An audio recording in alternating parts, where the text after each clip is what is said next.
ความเคารพพระเถรานุเถระอุบาสังฆะที่เคารพอย่างสูงทุกรูปเจริญสุขสวัสดีสาธุชนท่านผู้ฟังทุกคนทุกท่านสำหรับสาธุชนท่านผู้ฟังที่ได้เกียรติรับฟังรายการธรรมาภิวัตน์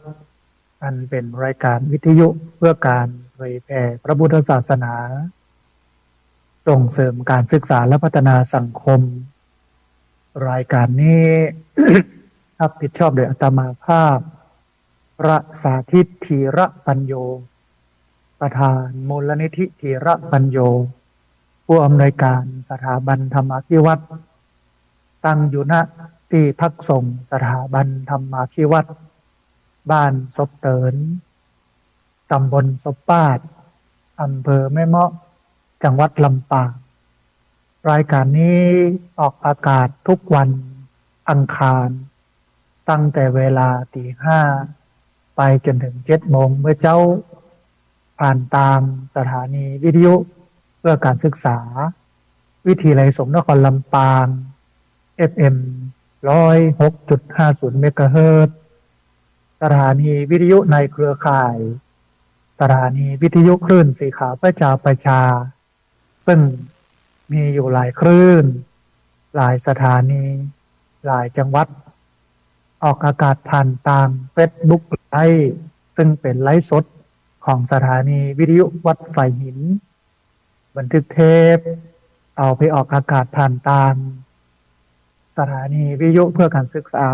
และพัฒนาอาชีพเรดิโอเน็ตเวิร์ก FM 99.50 เมกะเฮิรตซ์ของ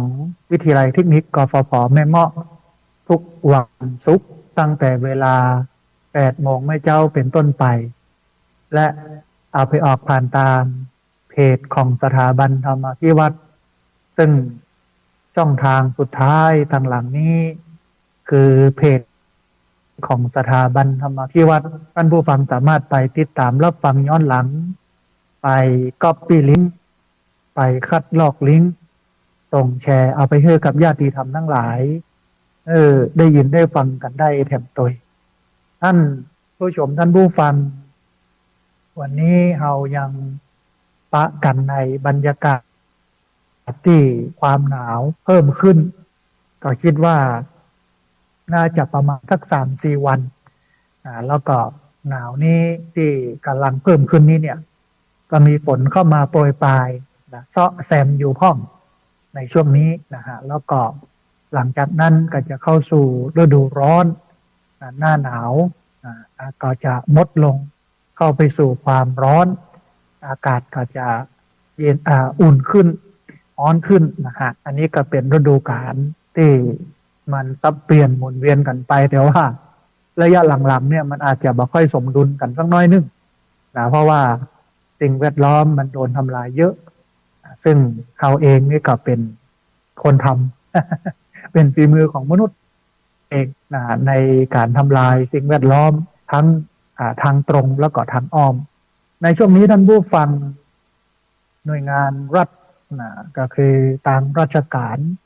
เปิ้นก็ประกาศนะรณรงค์งดเผาเนอะท่านผู้ฟังเนอะไปจนถึงเดือนพฤษภาคมนะพุทธศักราช2568นี้เพราะฉะนั้นท่านผู้ฟังท่านใดที่จะจุดจะเผาช่วงนี้เนี่ยก็งดเว้นไว้ก่อนถ้าบางอันเนี่ยอาจจะถูกจับกุมก็ได้แล้วก็อาจจะส่งผลกระทบ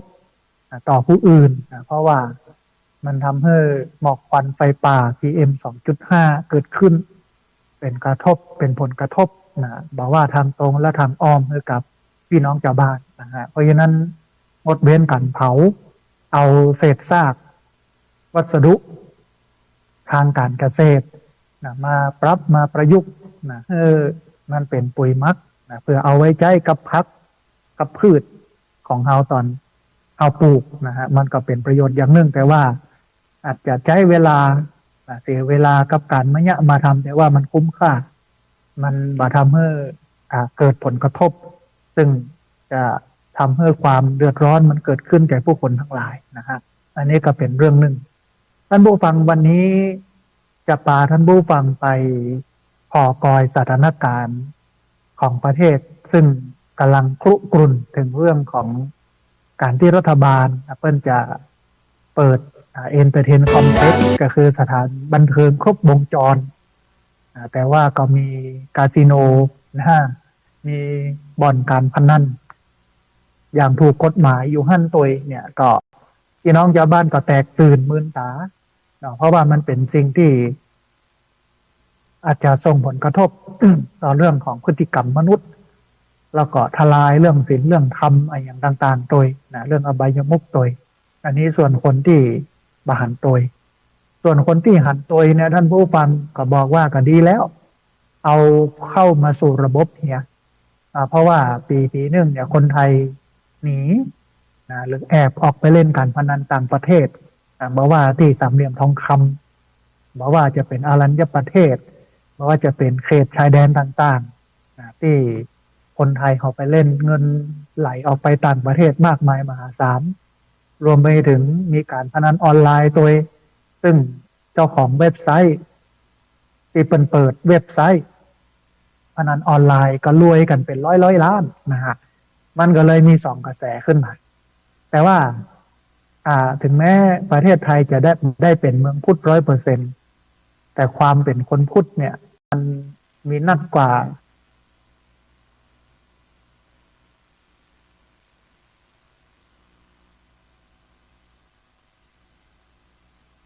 ศาสนาอื่นนะถ้าที่เหลือ20 กว่าล้านเนี่ยก็เป็นศาสนาอื่นไปเพราะฉะนั้นเนี่ยคน40 ล้านนี้เป็นคนส่วนใหญ่ของประเทศเปิ้ลก็คัดค้านบางส่วนเนาะเปิ้ลก็หันตัวบางส่วนในวันนี้จะพาท่านผู้ฟัง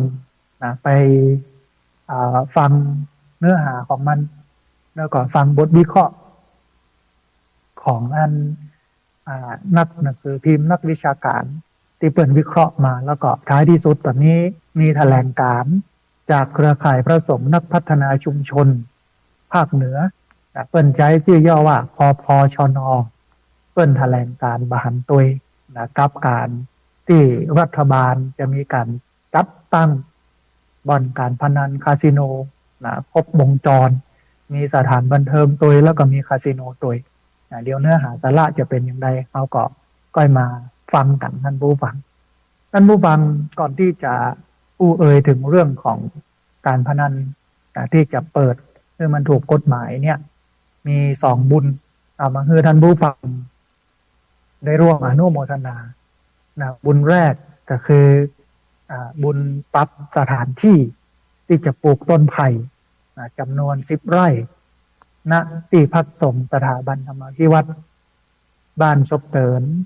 ตำบลศพปาดอำเภอแม่เมาะจังหวัดลำปางนะฮะบุญแรกเนาะเป็นบุญปรับที่จำนวน10 ไร่เพื่อเตรียมปลูกต้นไผ่ในวันที่17 สิงหาคมพุทธศักราช2568ก็มีญาติโยมเปิ้ลในร่วมทำบุญสมทบทุนมาเพื่อมาปรับสถานที่จำนวน10 ไร่ให้มันเรียบให้มันเปียงกันบ่ให้มันเป็นโม่งเพราะว่าถ้าเป็นโม่งแล้วเป็นหลุมเป็นบ่อแล้วเนี่ยเวลาฝนตกน้ำมันจะขังทีนี้เมื่อน้ำขังแล้วต้นไม้มันก็ตายเพราะว่าหากมันแก่อยู่กับน้ำนานเพราะฉะนั้นก็เลยต้องปรับที่เหี่ยก่อนให้มันเรียบเรียงอันนี้ได้ประสบการณ์จากการปลูกต้นไม้รอบ3 ปีที่แล้วกับปรับที่เหมือนกันแต่ว่าไม่ได้ปรับเพื่อมันเปียงกันก็ปรากฏว่าทำให้ต้นไม้ตายนะฮะเพราะว่าน้ำขังก็รอบต่อไปที่จะปลูกในวันที่17 สิงหาคมพุทธศักราช2568นี้ก็เลยวิเคราะห์ว่าถ้าอย่างนั้นเนี่ยต้องปรับที่ให้มันเรียบมันเปียงอย่างก่อนก็มีญาติโยมได้ร่วมทำบุญมาในการสมทบทุนในการปรับที่นะฮะก็มีแม่สุแก้วคำอ้วนมีแม่จันเวือนใสมีคุณพานุพงศ์ตระการสิรินนท์มีคุณบุษรินมีคุณแม่อัมพรสุวรรณมีแม่เหรียญชาตายุมีแม่กรกมล มีแม่ขจรสารพี มีแม่สีทรเปรมจิตแม่บุญรัตน์วัชระขจรกุล แม่เพนเท้าเตี้ยแม่ดีปัญโยเตี้ย แม่บุตรจุ่มจันป้อวันและแม่อนงฟองนันตา แม่สุแก้วสอนศรีนุสรณ์แม่จันทราศิริลำปางแม่ทองกันที่วงป้อไพโรธแม่อัมพรแสงทองป้อเดชแม่ศรีนวลผู้ประเสริฐแม่อุทิศธรรมหามีอยู่ประมาณ20 รายตอนนี้ได้ปัจจัยที่จะเอาไปปรับที่อยู่ที่ประมาณ13,079 บาทนะฮะอันต้นเนี่ยคุณแม่ขจรสารพีเปิ้นทำบุญไว้นานละเมื่อปีแล้วประมาณ10,000 บาทอาตมาก็รอบที่แล้วก็ลืมอ่านรายชื่อเปิ้นไปตกหล่นนะฮะอันนี้ก็เป็นคนที่ร่วมทำบุญในการสมทบทุนเพื่อที่จะปรับที่ในการจะปลูกไผ่นะฮะก็ใช้งบประมาณอยู่ที่60,000 บาทนะฮะก็เหลืออยู่ประมาณ40,000 ปลายๆ47,000นะฮะเพราะฉะนั้นท่านผู้ฟังเรียนเชิญเจริญพรมาร่วมทำบุญ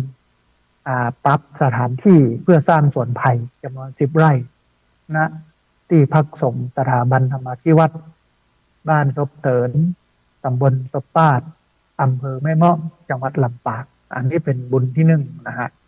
บุญที่2ท่านผู้ฟังเป็นบุญกล้าไพรที่จะเอามาปลูกกันในวันที่17 สิงหาคมพุทธศักราช2568ที่จะถึงนี้อาตมาภาพตั้งไว้กล้าละ50 บาทแต่ที่จริงเปิ้นขาย40 บาทแล้วก็10 บาทนั้นจะเอาไปเฮือละอ่อนเอาไปเฮือคนเข้าในการมาขุดหลุมเตรียมปลูกนะฮะต้นหลุมละ10 บาทเฮือเป็นกำลังใจ กับละอ่อนเฮือเป็นแรงใจเฮือคนเข้าอย่างน้อยก็ได้10 หลุมก็ได้100 บาทละลูกเนาะ20 หลุมก็200 30 หลุมก็300อย่างนี้นะฮะอันที่ผ่านมาก็มีญาติโยมได้ร่วมทำบุญซื้อกล้าไพรกล้าละ50 บาทก็จะมีคุณแม่จงดีเชื้อกันทาแม่คำน้อยสุปัญญาแม่จันศรีสุขา แม่วันดีกรพัฒน์แม่ลาดคำเดชซักแม่นิพามุนเทียน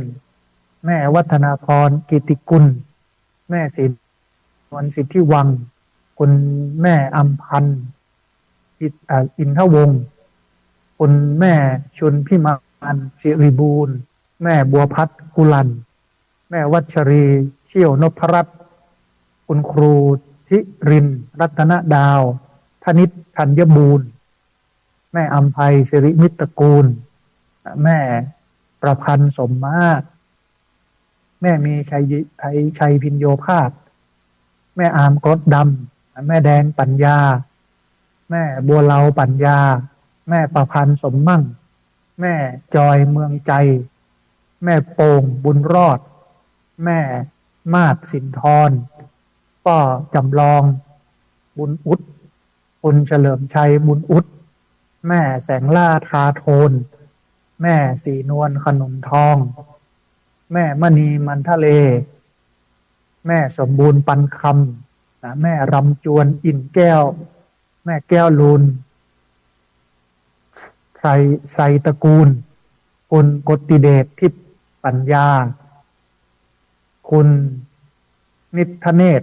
สวรรยาลีแพทย์หญิงธาราทิพย์สวรรยาลีคุณแม่อัมพรขนุนทองคุณแม่ครูนภาพรพงกษัตริย์คุณปราณีปัญโยแม่คำนวณกำลังแข็งแม่ปาวลีอินสุวรรณป้อมานิตแม่สมจิตอินทรวิจิตรแม่คิมศรีอินแก้วแม่สุภาพรอินศรีแม่จันเรือนใสแม่สุแก้วคำอ้วนแม่นิพาอัมพรสุวรรณแม่สุทัศน์ดีมูลแม่ศรีวันคำนวณแม่อุ่นวงเมธาแม่ละพรวงเมธา แม่เหรียญชาตายุแม่กรกมล แม่กาบแก้วสีอินแก้วแม่สมใจปีบ้านใหม่แม่ตุ้ยแม่จันแก้วแม่เพนเท้าเตี้ยแม่ดีปัญโยนะฮะตอนนี้ก็ได้ร่วมทำบุญมาอยู่ที่57 รายได้ต้นไม้อยู่ที่167 ต้นนะฮะตอนนี้ได้อยู่ที่167 ต้นเพราะฉะนั้นเนี่ยเจริญพรท่านผู้ฟังได้มาร่วมทำบุญกันใจนักอยู่เนอะท่านผู้ฟังเนอะ1,000 ต้นนะฮะก็เป็นปัจจัยอยู่ที่50,000 บาทเพราะว่าต้นละ50ใจอยู่1,000 ต้นก็เป็นเงินอยู่ที่50,000 บาทเพราะฉะนั้นท่านผู้ฟังเรียนเชิญเจริญพรได้มาร่วมทำบุญกันสำหรับท่านใดที่จะร่วมทำบุญปรับสถานที่เพื่อเตรียมปลูกต้นไผ่ก็สามารถร่วมทำบุญได้ที่ธนาคารกรุงไทยชื่อบัญชีที่พักส่งสถาบันธรรมาธิวัตรหมายเลขบัญชี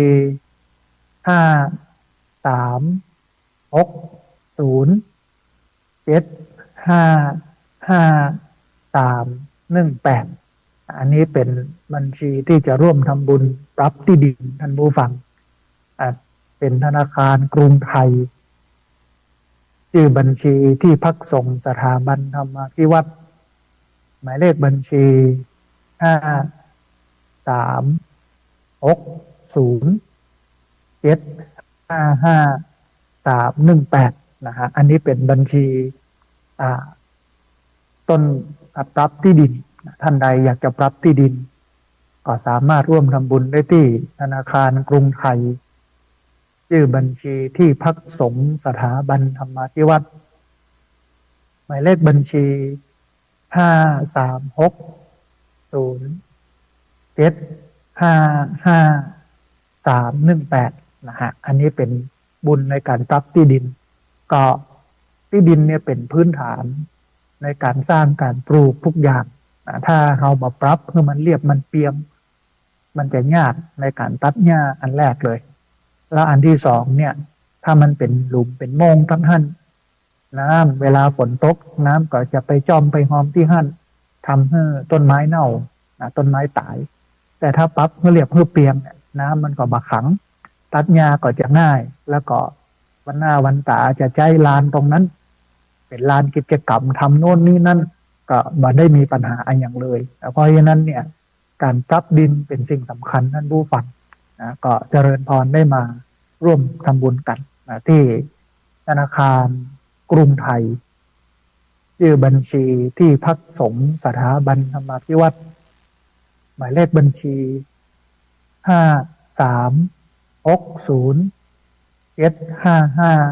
5360755318นะฮะอันนี้ก็เป็นบุญแรกบุญที่สองนั่นผู้ฟังเป็นบุญเกี่ยวกับต้นไผ่ที่จะเอามาปลูกจำนวน1,000 ต้นต้นละ50 บาทท่านผู้ฟังสามารถร่วมทำบุญได้ที่ธนาคารกรุงเทพชื่อบัญชีนางสาววรันทรจงรุ่งโรจน์สกุลเลขบัญชี748 028 6231นะฮะเป็นธนาคารกรุงเทพชื่อบัญชีนางสาววรันทรจงรุ่งโรจน์สกุลเลขบัญชี748 028 6231นะฮะอันท่านอาจารย์วรันทรจงรุ่งโรจน์สกุลเพิ่นเป็นอาจารย์คณะพยาบาลศาสตร์มหาวิทยาลัยเชียงใหม่ปกติในเดือนสิงหาคมในช่วงวันแม่มหาวิทยาลัยเชียงใหม่แล้วเพิ่นจะจัดปฏิบัติธรรมคณาจารย์เจ้าหน้าที่แล้วก็นักศึกษาของมหาวิทยาลัยเชียงใหม่ไปร่วมปฏิบัติธรรมท่านอาจารย์วรันทรเพิ่นก็ไปปฏิบัติแต่แล้วเพิ่นก็ศรัทธาเรื่อมใสในช่วงปฏิบัติธรรมส่งท้ายปีในปี2567เปิ้นก็ปาโยมแม่ของเปิ้นมาร่วมปฏิบัติธรรมโดย มาพักค้างที่นี่นะฮะก็มีญาติโยมที่มาพักค้างอยู่ประมาณเกือบ30เนาะและมาร่วมงานกันประมาณ50-60ก็เกือบ100นะฮะในคืนนั้น ตอนเจ้าวันที่1 มกราคมนะ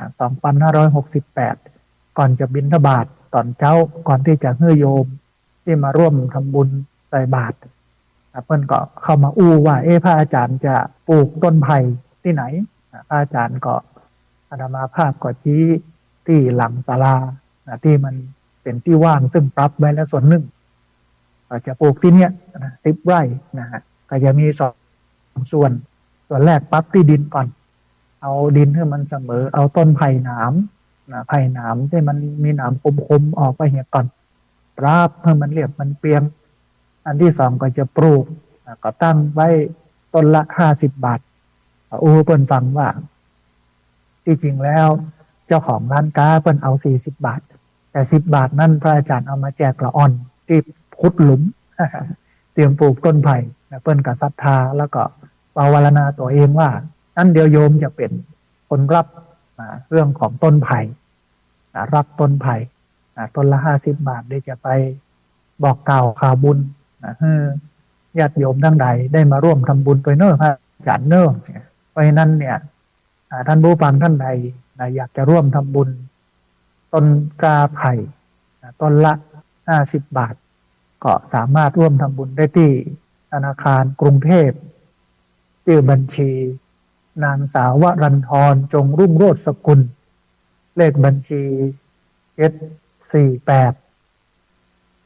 028 6231นะฮะเป็นธนาคารกรุงเทพชื่อบัญชีนางสาววรันทรจงรุ่งโรจน์สกุลเลขบัญชี748 028 6231นะฮะท่านอาจารย์วรันทรจงรุ่งโรจน์สกุลตำแหน่งวิชาการเป็นผู้ช่วยศาสตราจารย์ด็อกเตอร์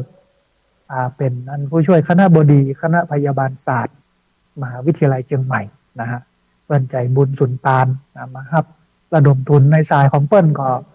น่าจะได้อยู่ประมาณ400-500ละมั้งนะฮะเดี๋ยวเปิ้นจะแจ้งยอดมากำหนึ่งแล้วก็มาบวกยอดของเขาเพื่อถึงเดือนกรกฎาคมก็จะได้ครบได้ครบแล้วก็จะได้ปลูกกันเนาะอันนี้ก็เป็นบุญ2 บุญท่านผู้ฟังที่เอามาให้ท่านผู้ฟังได้ร่วมอนุโมทนาเอาได้มาร่วมทำกันนะทีนี้ท่านผู้ฟังมาถึงเรื่องราวของเราในวันนี้ซึ่งได้เกริ่นไว้เป็นเบื้องต้นว่ามีการสำรวจความคิดเห็นของพี่น้องชาวบ้านถึงเรื่องของการที่รัฐบาลจะเปิดให้มีการพนันเสรีที่เปิ้นฮ้องกันว่า Entertainment Complex คือพระราชบัญญัติการประกอบธุรกิจสถานบันเทิงครบวงจรอันเรื่องที่น่าสนใจก็มีนิดาโพนะฮะท่านผู้ฟังนิดาโพของมหาวิทยาลัยนิดาหรือว่าสถาบันพัฒนาบริหารศาสตร์เนี่ยเปิ้น เปิดเผยว่ากว่า 59% ของคนไทยมาหันตัวกับนโยบายลงทุนทั้งสถานบันเทิงครบวงจรแล้วก็คาสิโนอันนี้ชัดเจนนะสถาบันบัณฑิตพัฒนาบริหารศาสตร์หรือว่านิด้าเนี่ยเพิ่นทำวิจัยมาละเพิ่นสำรวจความคิดเห็นมาละปรากฏว่าคนในประเทศนี้ ตัวแทนของโมเฮานี่นะ 59% มาหันตัวกับนโยบายลงทุนบอกว่าจะเป็นสถานบันเทิงครบวงจรบอกว่าจะเป็นบ่อนคาสิโนนะฮะเดี๋ยวเราลองมาฟังรายละเอียดกันนะเมื่อวันที่26 มกราคมพุทธศักราช 2568 ศูนย์สำรวจความคิดเห็นนิดาโพสถาบันบัณฑิตพัฒนาบริหารศาสตร์หรือว่านิดาเปิ้ลได้เปิดเผยผลสำรวจของพี่น้องชาวบ้านเรื่องการพนันนะฮะร้อนๆมาแล้วจ้ะ เป็นตั้งชื่อม่วนเหมือนกันเนาะ การพนันร้อนๆมาแล้วจ้ะเนี่ยเปิ้นทำการสำรวจระหว่างวันที่20ถึงวันที่21 มกราคมพุทธศักราช2568จากประชาชนที่มีอายุตั้งแต่18 ปีขึ้นไปนะกระจายทุกภูมิภาคทุกระดับการศึกษาทุกอาชีพทุกรายได้ทั่วประเทศสำรวจจำนวนทั้งสิ้นอยู่ที่13,100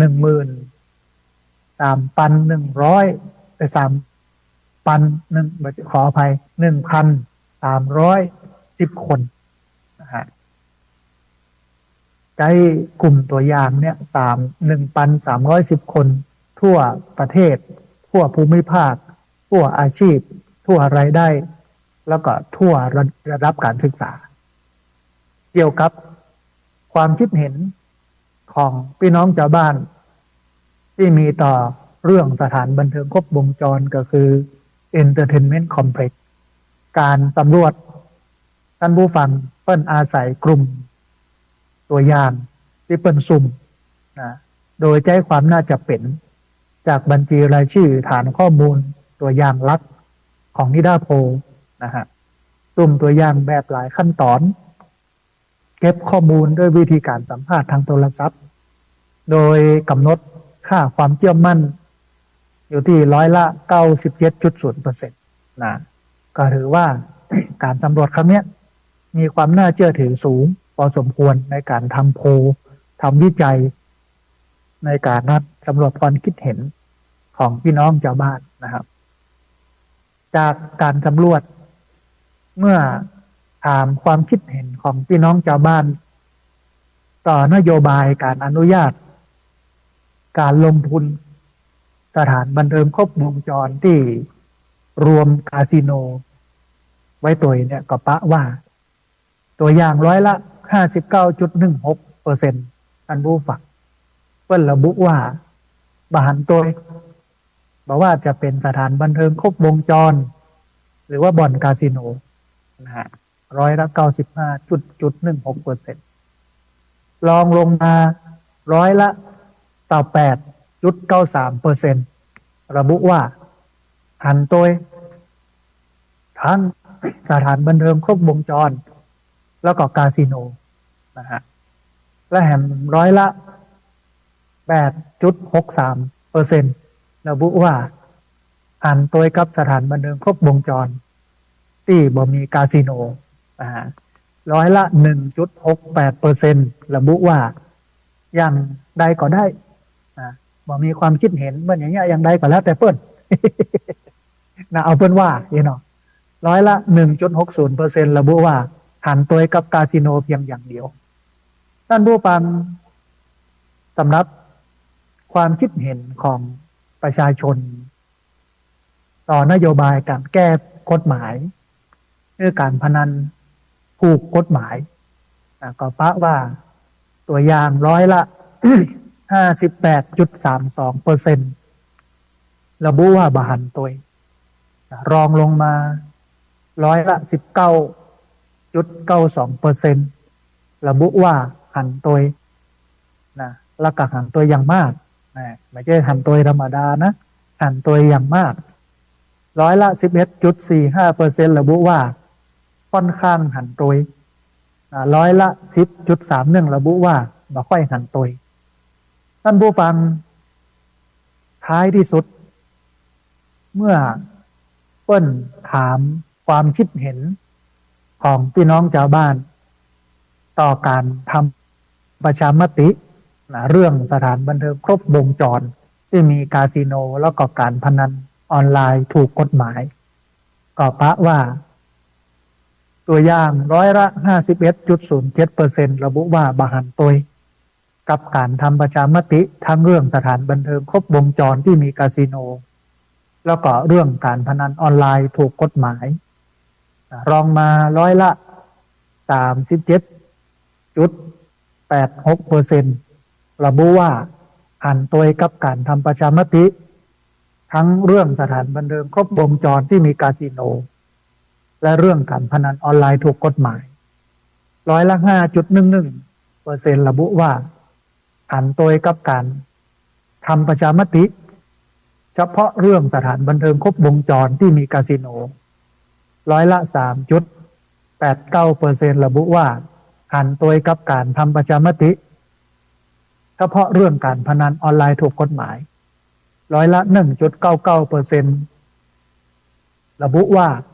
อย่างใดก็ได้บ่มีความคิดเห็นแล้วก็ร้อยละ0.08%ระบุว่าบ่ตอบคำถามนะฮะท่านผู้ฟังเมื่อพิจารณาลักษณะทั่วไปของตัวอย่างเนี่ยพบว่าตัวอย่างร้อยละ 8.55% มีภูมิลำเนาอยู่ที่กรุงเทพร้อยละ 18.63% มีภูมิลำเนาอยู่ภาคกลางร้อยละ 17.86% มีภูมิลำเนาอยู่ภาคเหนือร้อยละ 33.35% อันนี้พี่น้องอีสานนักกว่าหมู่เพราะว่าประชากรของคนอีสาน ทั่วประเทศมีเยอะมากนะฮะมีภูมิลำเนาอยู่ภาคตะวันออกเฉียงเหนือก็คือภาคอีสานร้อยละ 13.82% มีภูมิลำเนาอยู่ภาคใต้แล้วก็ ร้อยละ 7.79% มีภูมิลำเนาอยู่ภาคตะวันออกโดยตัวอย่างร้อยละ 48.09% เป็นเพศชายแล้วก็ร้อยละ 51.91% เป็นเพศหญิงนะก็ตัวเลขใกล้เคียงกันในการไปสำรวจระหว่างผู้ชายกับผู้หญิงนะฮะตัวอย่างร้อยละ 12.37% เนี่ยมีอายุตั้งแต่18 ปีจนถึง25 ปีซึ่งถือว่าเป็นเยาวชน18 ถึง 25นี่เป็นเยาวชนร้อยละ 17.94 อายุ26 ถึง 30 ปีร้อยละ 18.24% อายุระหว่าง36 ถึง 45 ปีร้อยละ 26.67 อายุระหว่าง46 ถึง 59 ปีร้อยละ 24.81 อายุ60 ปีขึ้นไปตัวอย่างร้อยละ 96.18% นับถือศาสนาพุทธร้อยละ 2.98% นับถือศาสนาอิสลามร้อยละ 0.84% นับถือศาสนาคริสต์และก็ศาสนาอื่นๆตัวอย่างร้อยละ 37.25% สถานภาพโสดร้อยละ 60.46% สถานภาพสมรสแล้วก็ร้อยละ 2.9% เป็นม่ายหย่าร้างแยกกันอยู่นะฮะโดยตัวอย่างร้อยละ 0.61% บ่ได้รับการศึกษาร้อยละ 17.56% จบการศึกษาชั้นประถมศึกษาร้อยละ 36.56% จบการศึกษาระดับมัธยมศึกษาหรือว่าเทียบเท่าร้อยละ 8.70% จบการศึกษาระดับอนุปริญญาหรือเทียบเท่าร้อยละ 8.94% จบการศึกษาปริญญาตรีหรือเทียบเท่าร้อยละ 7.63% จบการศึกษาสูงกว่าระดับปริญญาตรีนะฮะตัวอย่างร้อยละ 10.92% ประกอบอาชีพข้าราชการลูกจ้างพนักงานรัฐวิสาหกิจร้อยละ 17.31% ประกอบอาชีพพนักงานเอกชนร้อยละ 20.46% ขออภัยร้อยละ 20.46% ประกอบอาชีพเจ้าของธุรกิจอาชีพอิสระ11.98%ประกอบอาชีพเกษตรกรอาชีพประมง14.73%ประกอบอาชีพรับจ้างทั่วไปผู้ใช้แรงงาน19.54%เป็นพ่อบ้านเป็นแม่บ้านเกษียณอายุงานว่างงาน4.66% 4.66%เนี่ยเป็นนักเรียนเป็นนักศึกษาตัวอย่าง19.92%บ่มีรายได้3.6%รายได้เฉลี่ยต่อเดือนบ่เกิน 50,000 บาท14.96%รายได้เฉลี่ยต่อเดือนอยู่ที่ 5,000 ถึง 10,000 บาท10,000 บาท31.76%รายได้เฉลี่ยต่อเดือนอยู่ที่ 10,000 ถึง 20,000 บาท10.69%รายได้เฉลี่ยต่อเดือนอยู่ที่ 20,000 ถึง 30,000 บาท5.11%รายได้เฉลี่ยอยู่ที่ 30,000 ถึง 40,000 บาท3.59%รายได้เฉลี่ยต่อเดือนอยู่ที่ 40,000 ถึง 50,000 บาท1.60%รายได้เฉลี่ยต่อเดือน 50,000 ถึง 60,000 บาท0.23%รายได้เฉลี่ยต่อเดือนอยู่ที่ 60,000 ถึง 70,000 บาท0.15%รายได้เฉลี่ยต่อเดือนอยู่ที่ 70,000 ถึง 80,000 บาทแล้วก็0.46%รายได้เฉลี่ยต่อเดือนอยู่ที่ 80,000 บาทขึ้นไปและท้ายที่สุดท่านผู้ฟัง8.17%บรรลุรายได้นะฮะอันนี้เป็นการสำรวจความคิดเห็นของประชาชนโดยสถาบันบัณฑิต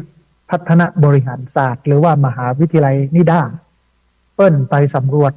นะกลุ่มคนนะอาจจะมองว่ากระจายทุกภูมิภาคกระจายทุกระดับการศึกษากระจายทุกอาชีพกระจายทุกศาสนาโดยนะฮะ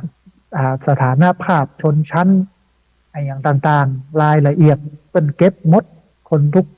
องคาพยพของประเทศไทยปรากฏว่า59%มหันต์โดยกับนโยบายลงทุนทั้งสถานบันเทิงแล้วก็คาสิโนครบวงจรมันก็เป็นตัวชี้วัดท่านผู้ฟังว่าตอนนี้คนเปิ้นมาเอาตัว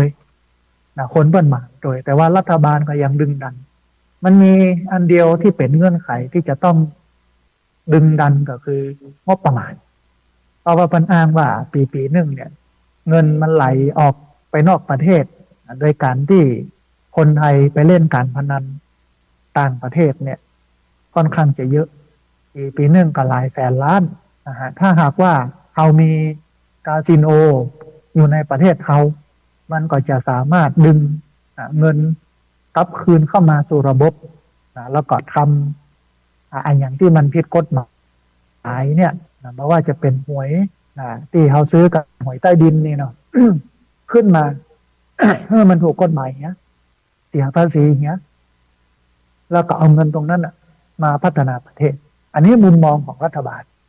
แต่มุมมองของชาวบ้านเนี่ยท่านผู้ฟังมันมองถึงเรื่องของความเสียหายหรือว่าผลกระทบที่มันจะเกิดขึ้นเช่นถ้าคนมอมเมาอยู่กับการพนันก็จะติดการพนันอันนี้อันแรกเมื่อติดการพนันแล้วเวลามีเงินเวลาเสียมันมีไขได้ตลอดเนาะกับการพนันมันเสียมันก็จะนำไปสู่การฆ่าตัวตายทำร้ายตัวเองทำลายคนอื่นนำไปสู่การจี้ปล้นช่อโกงลักขโมยและนำไปสู่อาชญากรรมและที่น่ากลัวที่สุดคือเป็นแหล่งฟอกเงินกับทุนจีนเทาทุนต่างประเทศที่มันเป็นสีเทาต่างๆซึ่งวันนี้ก็ดูเหมือนว่าเพื่อนจะเอาประเทศไทยเป็นฐานเอาประเทศไทยเป็นหลักในเรื่องของการเป็นแหล่งกบดานแหล่งดำเนินกิจกร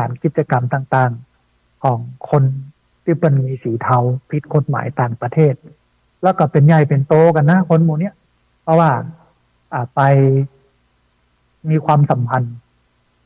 กับข้าราชการระดับสูงนะมันก็เลยทำให้เปิ้ลเนี่ยอย่างในประเทศไทยได้ง่าย อันเนี้ยมันเป็นเรื่องน่ากลัวทีนี้เมื่อเป็นแหล่งฟอกเงินให้กับนักการเมืองแหล่งฟอกเงินให้กับพ่อค้ายาเสพติดแหล่งฟอกเงินให้กับหนูจีนเทาเนี่ยมันก็เป็นเรื่องที่หวันเกรงหวันกลัวถึงความมั่นคงแล้วก็ชาวบ้านเองก็กลัวเรื่องของอาชญา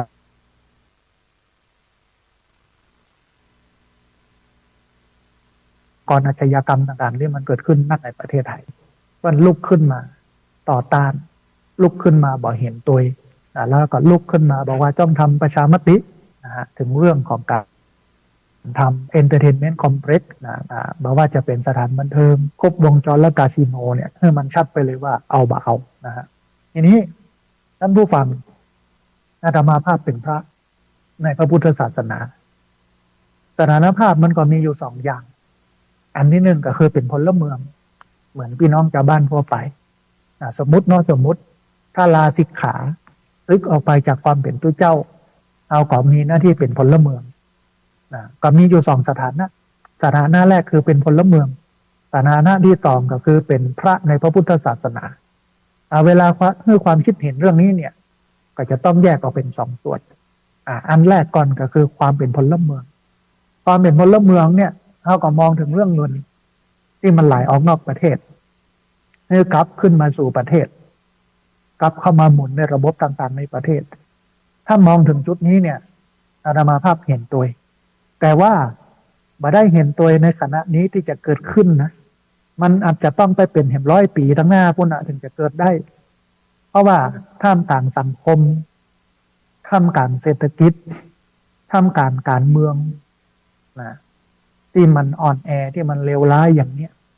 มันบ่สมควรที่จะเกิดสถานบันเทิงครบวงจรและบ่อนคาสิโนยิ่งเกิดเนี่ยมันก็จะยิ่งเป็นการซ้ำเติมให้ประเทศถอยหลังเข้าครองนักขึ้นแต่เห็นตัวว่าไม่มีแต่ว่าบัจจัยเวลานี้บัจจัยบริบทสังคมการเมืองเศรษฐกิจอย่างอี้นะฮะมันต้องดีกว่านี้ฮะมันต้องพร้อมกว่านี้พี่น้องชาวบ้านมีอยู่มีกินโน่นนี่นั่นเรียบร้อยแล้วสังคมปกติเรียบร้อยแล้วอันนั้นควรมีนะบอกว่าจะใช้เวลาแหมเมินก่อนอาตมาภาพก็บอกว่า100 ปีตั้งหน้าที่จะสามารถเกิดสถานบันเทิงครบวงจรและการคาสิโนได้แต่ว่าในเวลานี้เนี่ยมันเหมาะสมโดยประการทั้งปวงอันนี้มองในฐานะของความเป็นพลเมืองเป็นคนหนึ่งในประเทศไทยมองในฐานะที่เป็นชาวบ้านเนาะว่าหันตัวแต่บ่ได้หันตัวในขณะนี้เพราะว่าวันนี้เนี่ยเศรษฐกิจก็ดีสังคมก็ดีการเมืองก็ดีมันรู้มันรู้ต้องซ่อมแซมเนี่ยก่อนต้องปรับสังคมเศรษฐกิจการเมืองและการศึกษาของคนเนี่ยให้มันดีให้เห็นก่อนอาจจะใช้เวลาเหมือนน้อย50 ปี100 ปีถ้ามันสำเร็จแล้วคนมันมีจิตสำนึกคนมันมีเหตุมีผลมากกว่าอารมณ์ความรู้สึกแล้วมันมีฐานะดีเศรษฐกิจดีการเมืองดีอันนั้นสมควรแต่ว่าถ้ามายะตอนนี้เนี่ยมีกระลุกับแหลวเนาะแต่ทีนี้มองเห็นมุมหนึ่งอีกสถานภาพหนึ่งสถานภาพความเป็นตุเจ้าความเป็นพระสงฆ์ในพระพุทธศาสนาอันนี้คือไม่เห็นด้วยอย่างยิ่งเพราะว่าพุทธศาสนาปฏิเสธการพนันมองว่าการพนันนั้นมันเป็นอบายมุขอบายแปลว่าเสื่อมมุขะแปลว่าปากทางอบายมุขก็คือปากทางแห่งความเสื่อมปากทางแห่งความชิบหายถ้าเข้าไปใกล้อบายมุขแล้วเนี่ยตึงเสื่อมตึงชิบหายคนบักเก่าโบราณนั่นผู้ฟังเพิ่นบอกว่าไฟไหม้ยังเหลือที่ดินนะเราสามารถสร้างแผนใหม่ขึ้นมาได้ในที่ดินนั้นได้แต่ถ้าติดการพนันเล่นการพนันแล้ว เอาที่ดินไปจำนองจำนำเอาบ้านไปจำนองจำนำบ่เหลือยังสักอย่างเลยการพนันนี่มันรุนแรงนะฮะการพนันนี่มันร้ายแรงอันนี้มองในฐานะของพระในพระพุทธศาสนาก็คือไม่เห็นควรอย่างยิ่งที่จะให้มีสถานบันเทิงครบวงจรและบ่อนคาสิโนทีนี้น่าสนใจท่านผู้ฟังมีเครือข่ายพระสงฆ์นักพัฒนาชุมชนภาคเหนือ เปิ้นออกแถลงการณ์ของเครือข่ายพระสงฆ์นักพัฒนาชุมชนภาคเหนือน่าสนใจมากท่านผู้ฟังก็เป็นพระทำงานพัฒนาสังคมเหมือนอาตมาภาพเนี่ยแต่มันก็จะมีจำนวนน้อยในประเทศนี้เปิ้นก็ทำงานอยู่ในพื้นที่ของเปิ้นแก้ไขปัญหาให้ชาวบ้านด้วยหลักพุทธธรรมนะฮะตาพี่น้องชาวบ้านทำกิจกรรมนั่นกิจกรรมนี้เหนื่อยน้อยอิดน้อย แต่ว่าได้ผลนะแต่ก็มีอยู่จำนวนน้อยก็รวมตัวกันเป็นเครือข่ายพระสงฆ์นักพัฒนาชุมชนภาคเหนือนะฮะเพื่อนก็ออกแถลงการณ์มาเดี๋ยวเรามาฟังแถลงการณ์ของเครือข่ายพระสงฆ์นักพัฒนาชุมชนภาคเหนือกรณีพระราชบัญญัติการประกอบธุรกิจสถานบันเทิงครบวงจรหรือที่ฮ้องกันว่า Entertainment Complex นะฮะอันแถลงการเครือข่ายพระสงฆ์นักพัฒนาภาคเหนือกรณีพระราชบัญญัติ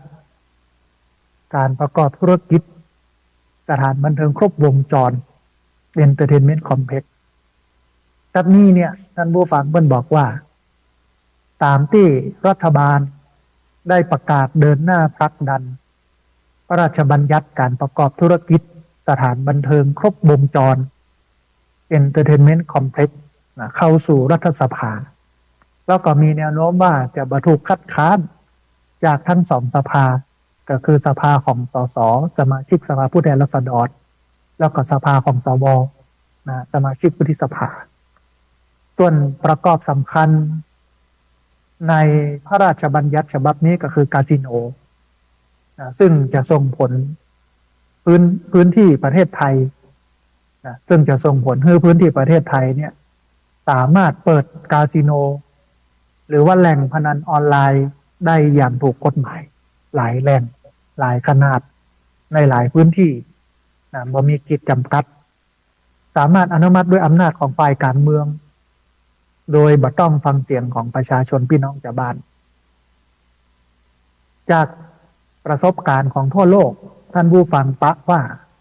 คาสิโนเนี่ยเป็นพื้นที่เชื่อมโยงกับการกระทำผิดกฎหมายแล้วก็อาชญากรรมหลายระดับบอกว่าจะเป็นอาชญากรรมข้ามชาติ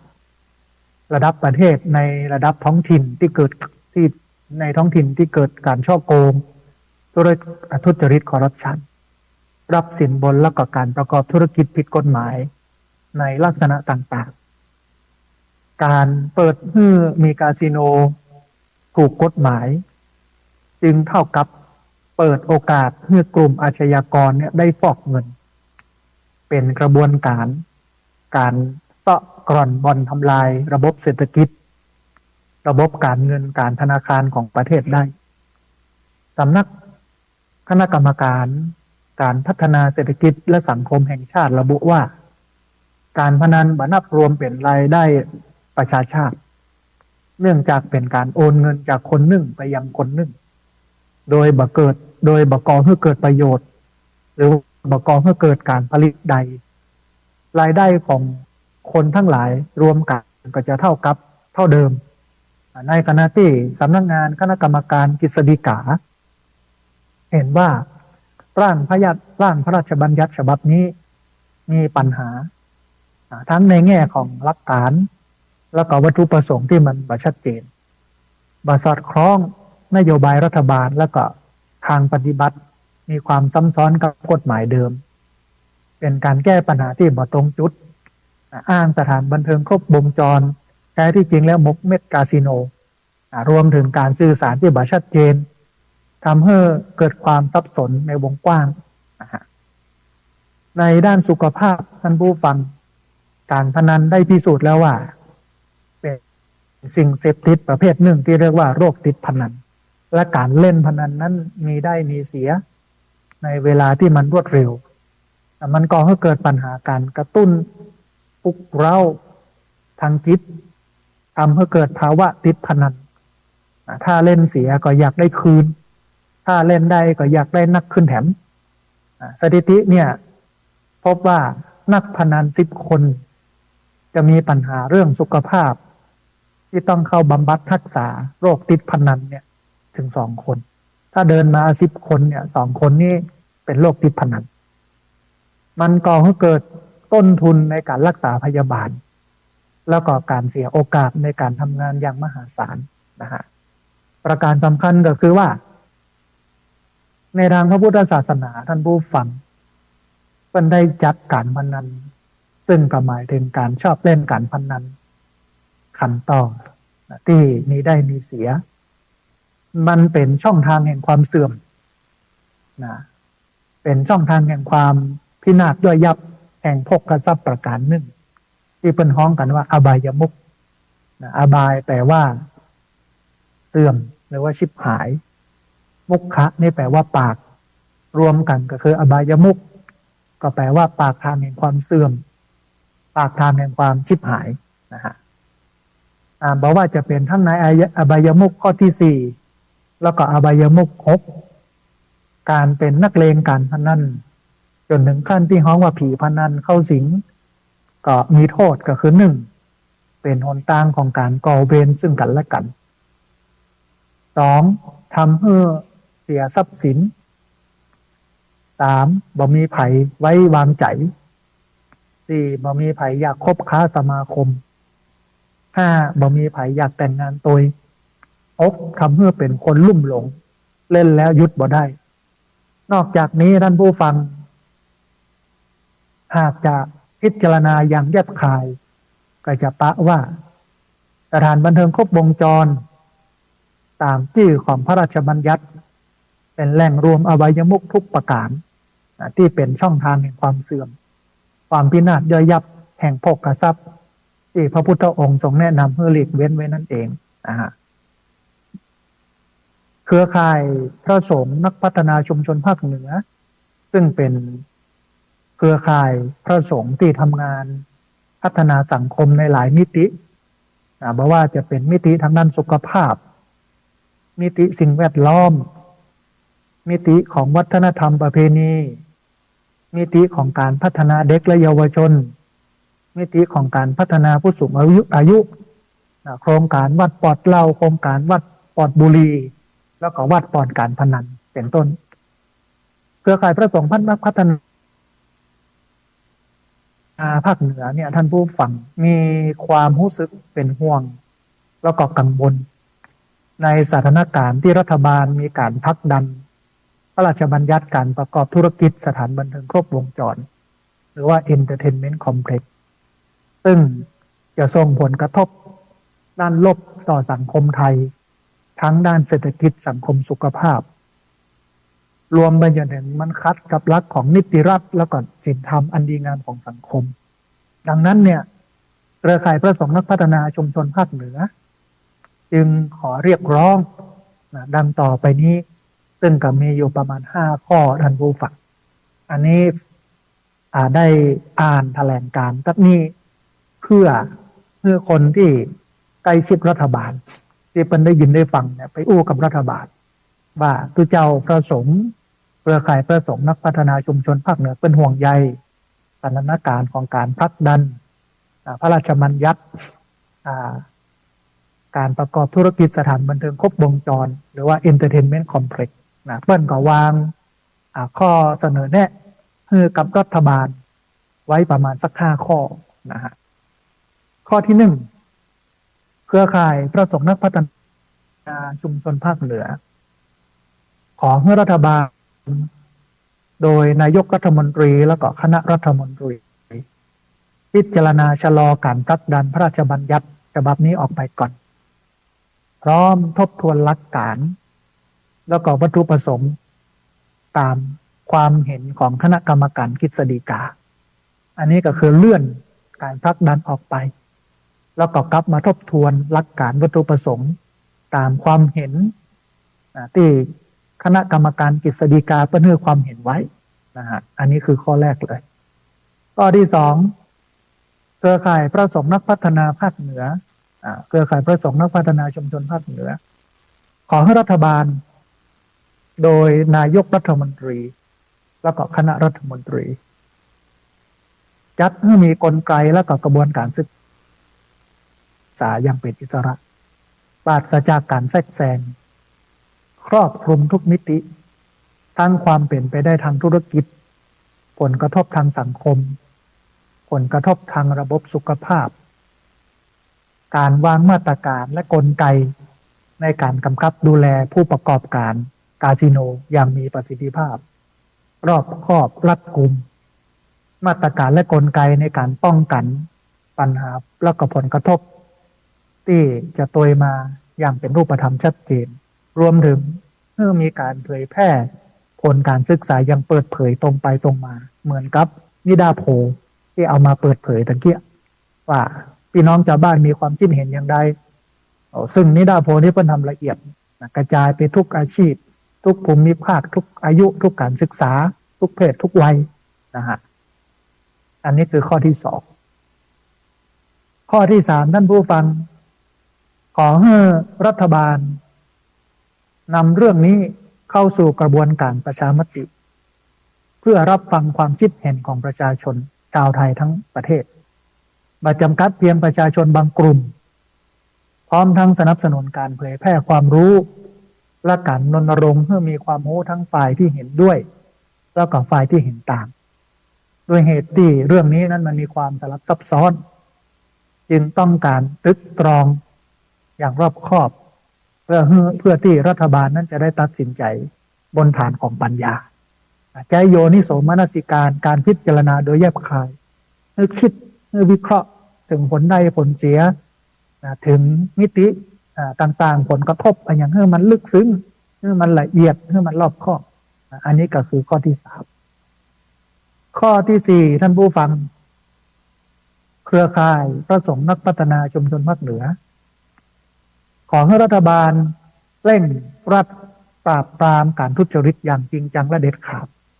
เพื่อประสิทธิภาพในการบังคับใช้กฎหมายและปฏิรูปกระบวนการยุติธรรมเพื่อสร้างความเชื่อมั่นให้แก่ประชาชนชาวไทยเพราะถือว่าเป็นรากฐานสำคัญสำหรับการพิจารณาตามพระราชบัญญัติเพื่อปรับเปลี่ยนแห่งหลายอย่างหลายกิจการให้อยู่ภายใต้กฎหมายอ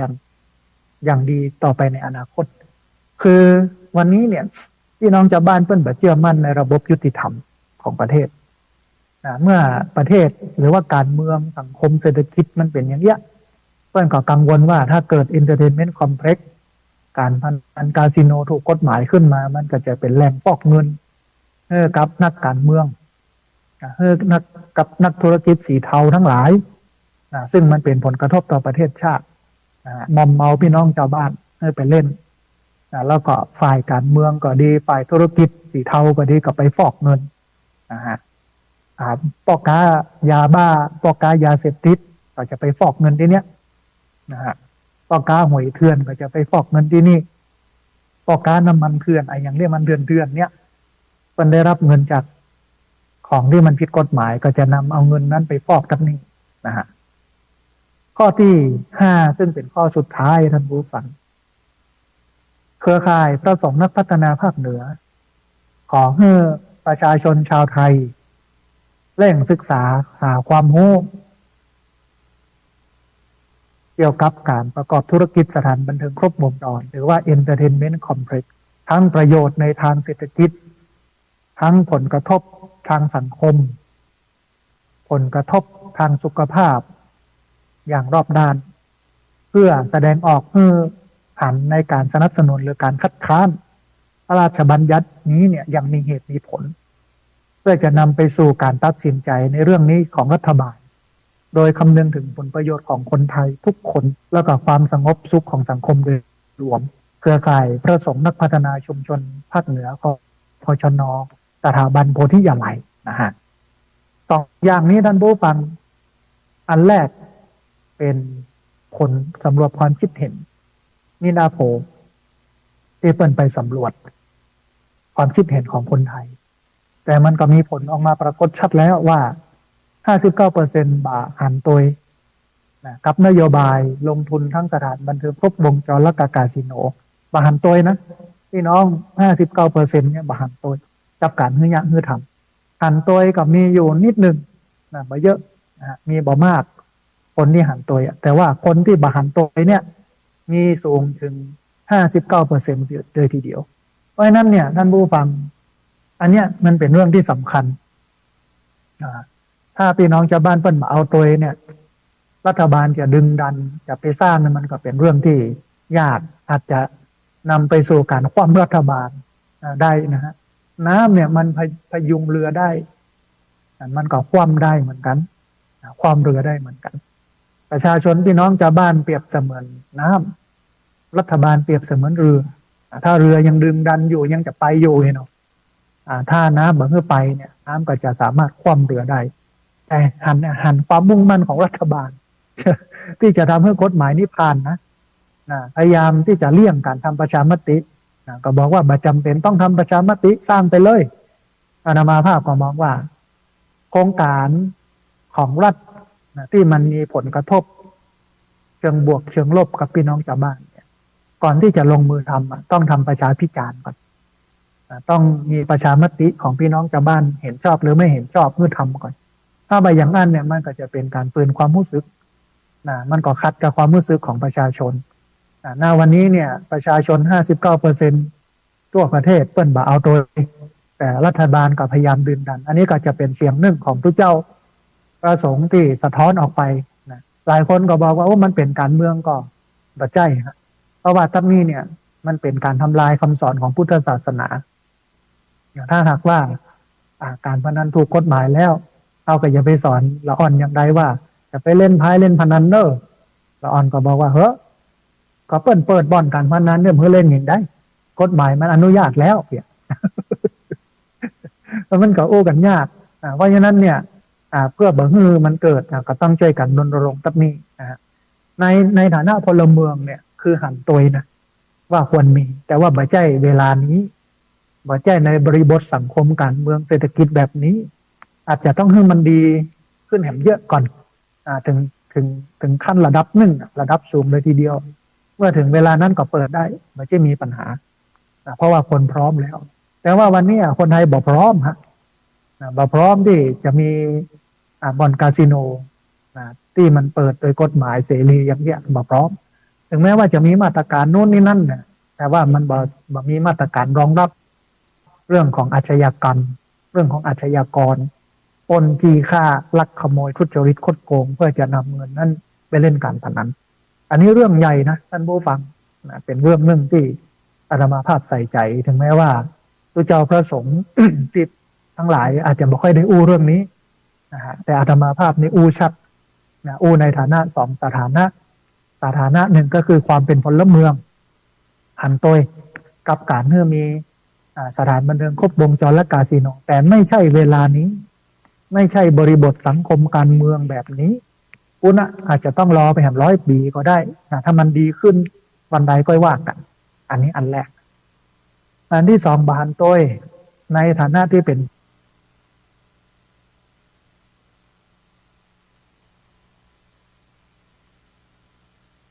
ในพระพุทธศาสนาเพราะว่าการพนันมันเป็นแห่งความชิบหาย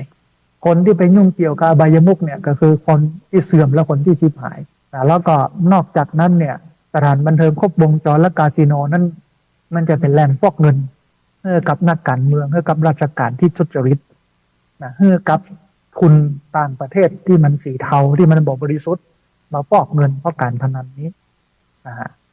ถ้าอย่างนี้อาชญากรรมก็จะเกิดขึ้นเยอะนะฮะอันนี้คือสาระที่นำเอามาให้ท่านผู้ฟังทั้งหลายได้ติดตามรับฟังในวันนี้ในรายการธรรมาภิวัตน์อันเป็นรายการวิทยุเพื่อการเผยแผ่พระพุทธศาสนาส่งเสริมการศึกษาและพัฒนาสังคม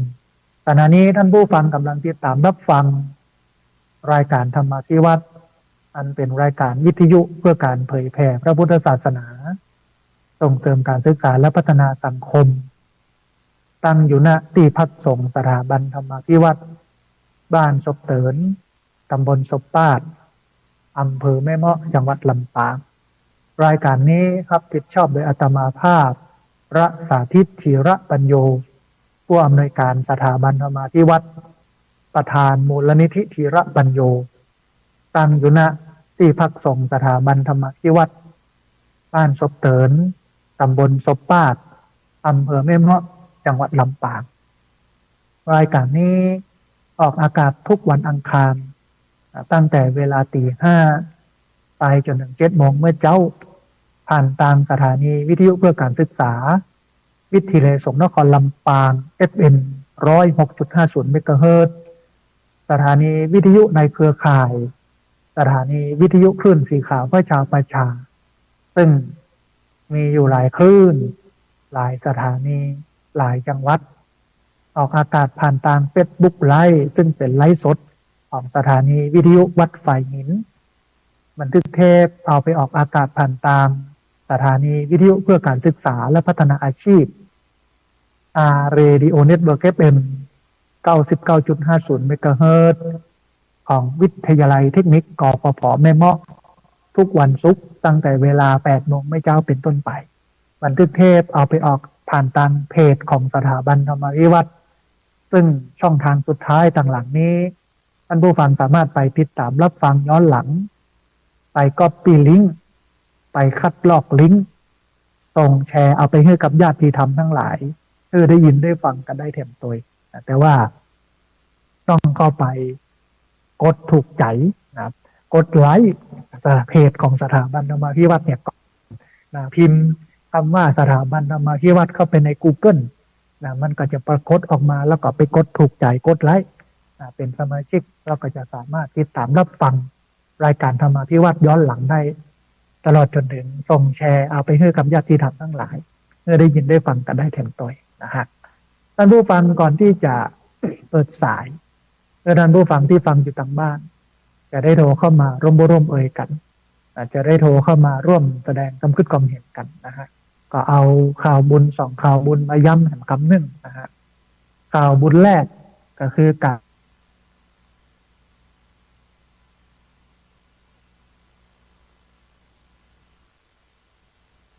ขอเชิญท่านผู้ฟังได้มาร่วมทำบุญ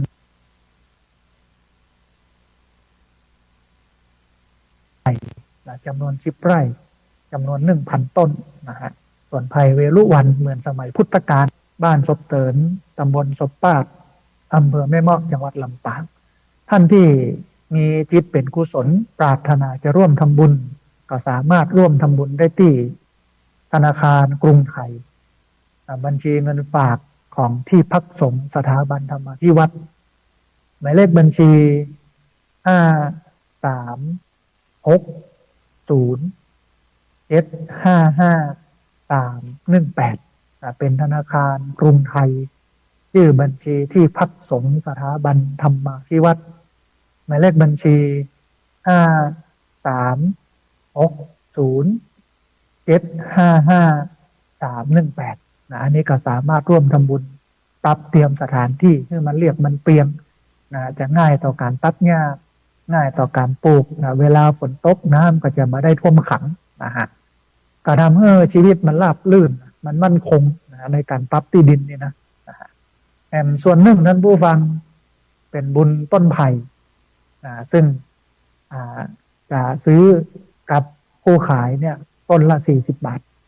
แต่วางไว้ที่ต้นละ50 บาทเพราะว่าแห่ง10 บาทนี่จะเอามาจ้างละอ่อน จ้างละอ่อนนักเรียนจ้างคนเฒ่าที่พอมีอายุที่เพิ่นต้องการไว้ได้มาขุดหลุมก็บรรลึกบะใหญ่มอกก็ให้พอดีหลุมไผ่ก็จะใช้อยู่ที่ประมาณ 1,000 กล้า 1,000 ต้นนะฮะ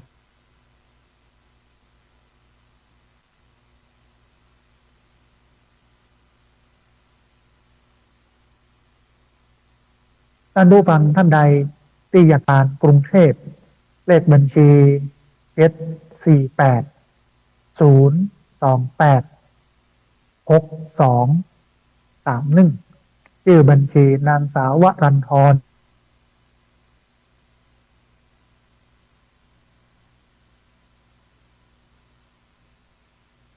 จงรุ่งโรจน์สกุลนะฮะเป็นรุ่งโรจน์สกุล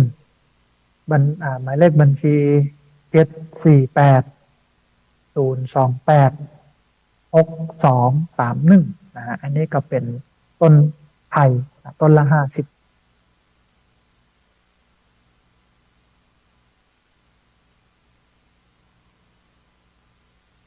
บาทนะฮะเอาละท่านผู้ฟังคณะฟังอยู่ทางบ้านจะได้โทรเข้ามาร่วมเอ่ยกันจะได้โทรเข้ามา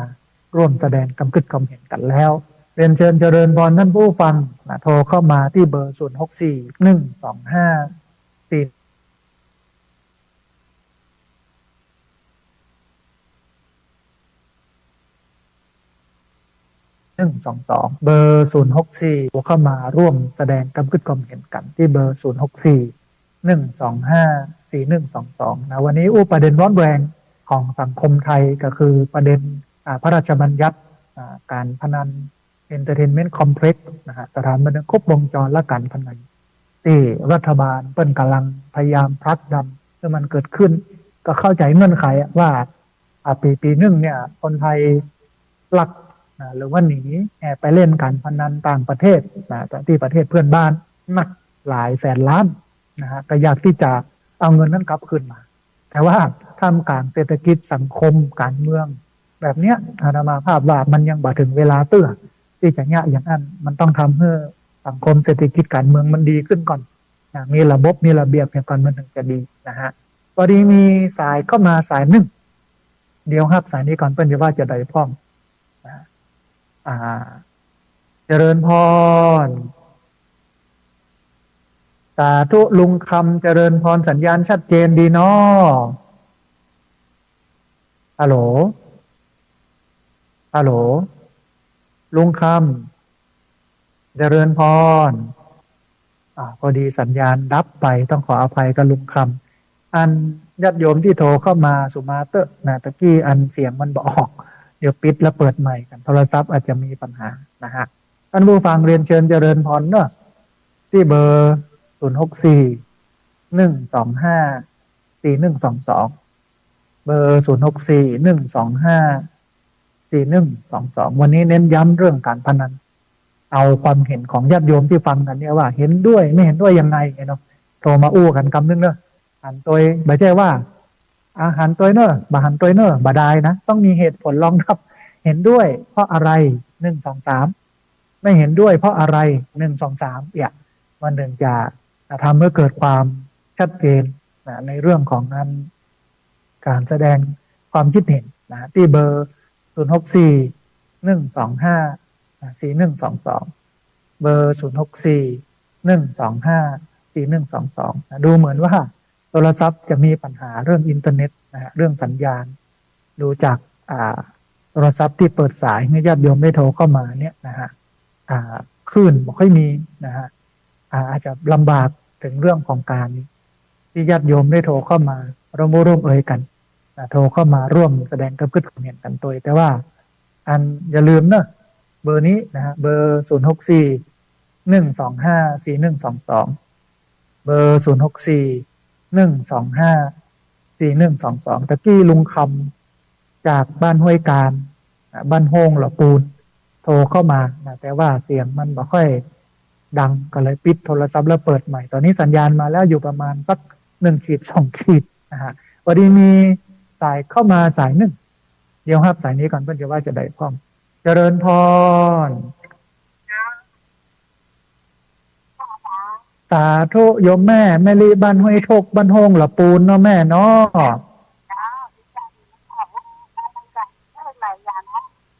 เจริญพรได้ประโยชน์นักอยู่เนาะแม่เนาะเป็นได้พ่องแม่บ้านห้วยทก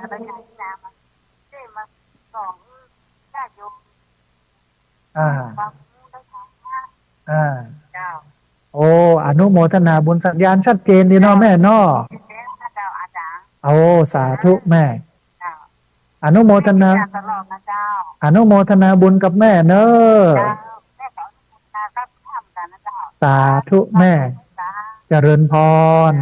สายที่2แม่ลิบ้านห้วยทกบ้านโฮงหล่อปูนบอกว่าฟังรายการนี้ได้ประโยชน์แท้ๆวันนี้ก็ได้หู้ถึงเรื่องของการที่รัฐบาลเพื่อนพยายามจะผลักดันคาสิโนออนไลน์นะฮะไม่ใช่คาสิโนออนไลน์คาสิโนถูกกฎหมายเป็นคำว่า Entertainment Complex สถานบันเทิงครบวงจรที่พักที่กินที่อยู่ที่อาศัยอย่างนั้นหมดเนี่ยนะฮะเป็นเชิญเจริญพรนะท่านผู้ฟังเนอะที่เบอร์064-125-4122เบอร์064-125-4122วันนี้อาจจะ โทรติดยากหน่อยเพราะดูสัญญาณอินเทอร์เน็ตเนี่ยบอกค่อยมีนะฮะ มีสัญญาณอินเทอร์เน็ตบอกค่อยมีมีอยู่นิดหน่อยมีอยู่ประมาณสัก2 ขีด 3 ขีดสัญญาณโทรศัพท์ตัวน่าจะมีปัญหาวันนี้ที่จริงก็อยากจะเช็คสัญญาณออกอากาศว่าชัดบ่ชัดอย่างไรพี่น้องที่ฟังอยู่เนอะเชิญเจริญพรได้ที่เบอร์064 125 4122เบอร์064 125 4122เรียนเชิญเจริญพรได้โทรเข้ามาร่วมเอ่ยกันโทรเข้ามาร่วมแสดงความคิดความเห็นกันนะฮะแต่จี้โทรเข้ามา2 สายแรกลุงคำโทรอู้กันบอกหูเรื่อง เพราะว่าโทรศัพท์เปิดลำโพงแล้วมันบอกออกนะฮะอันลุงคำได้ยินแล้วเจริญพรโทรเข้ามาใหม่เนอะที่เบอร์064 125 4122เบอร์064 125 4122เรียนเชิญเจริญพรได้โทรเข้ามาร่วมเอ่ยกันโทรเข้ามาร่วมแสดงความคิดความเห็นกันนะฮะท่านผู้ฟังประเทศไทยนั้นมีพุทธศาสนาเป็นรากฐานของวัฒนธรรมประเพณีเกือบทั่วทุกภูมิภาคพุทธศาสนานั้นเน้นย้ำเรื่องธรรมเรื่องความถูกต้องดีงามซึ่งบางครั้งบางทีถ้าผู้นำเปิ้นบ่เอาศีลบ่เอาธรรมเนี่ยมันก็อาจจะขัดกับหลักพุทธศาสนาน้อยนึงอย่างกรณีวันเนี้ยรัฐบาลพยายามจะผลักดันเอนเตอร์เทนเมนต์คอมเพล็กซ์สถานบันเทิงครบวงจรแล้วก็มีพ่วงเรื่องการพนันหรือว่าคาสิโนเข้าไปตุยทีนี้อาตมาภาพก็เป็นพระในพระพุทธศาสนาหน้าที่ของพระอันหนึ่งก็คือห้ามปรามบ่ให้ญาติโยมทำความชั่วสอนจี้ตางสวรรค์จี้ตางดีตางถูกเพื่อบะจี้ตางที่มันบ่ดีฮื้ออย่างเงี้ยอันนี้ก็เป็นหน้าที่อันหนึ่งนะของทุกเจ้าพระสงฆ์ที่เพิ่นได้หันเพิ่นได้หูถึงเรื่องของความเสื่อมความบ่ดีบ่งามของรัฐบาลที่กำลังจะทำคือหันว่านโยบายเนี่ยที่รัฐบาลกำลังจะทำเนี่ยมันเป็นหายนะของพุทธศาสนิกชนพระเจ้าพระสงฆ์เองก็ตื่นตัวขึ้นมาเอามาให้ข้อคิด ให้กับรัฐบาลว่าบอกควรจะมีการพนันเอนเตอร์เทนเมนต์คอมเพล็กซ์กับสถานบันเทิงครบวงจรที่พ่วงกันกับคาสิโนออนไลน์เพราะว่าคือถ้ามันดีแต่เนี่ยปันนี้ประเทศลาวก็น่าจะเจริญไปละท่านผู้ฟังประเทศพม่าประเทศเขมรที่อยู่ใกล้เคียงเขาเนี่ยมันน่าจะดีจากงามไปหมดละแต่ว่ามันก็ยังบ่ไปถึงไหนเตื้อนำซ้ำเศรษฐกิจกับบดีตัวอย่างเงี้ยมันเป็นเรื่องที่ยากพอดีนี้สายเข้ามาสายหนึ่งเดี๋ยวครับสายนี้ก่อนเพื่อนจะว่าจะได้พ้องเจริญพรเจริญพรเจริญพรหลวงพ่อสัญญาณชัดเจนดีเนาะบอกค่อยชัดเจนต่อใดนะป้อเนาะบอกค่อยได้ยินเนาะอันโยมป้อหันอย่างไรกับนโยบายการพนันของรัฐบาลฮัลโหลโยมป้อหันอย่างไรกับนโยบายของรัฐบาลเรื่องการพนันฮัลโหลโยมป้อหันอย่างไรกับนโยบายการพนันของรัฐบาลครั้งนี้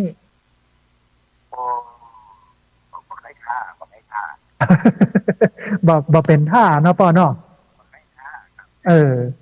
มันทำให้คนจัดเสื่อมไปตั้งหน้าติดเนาะ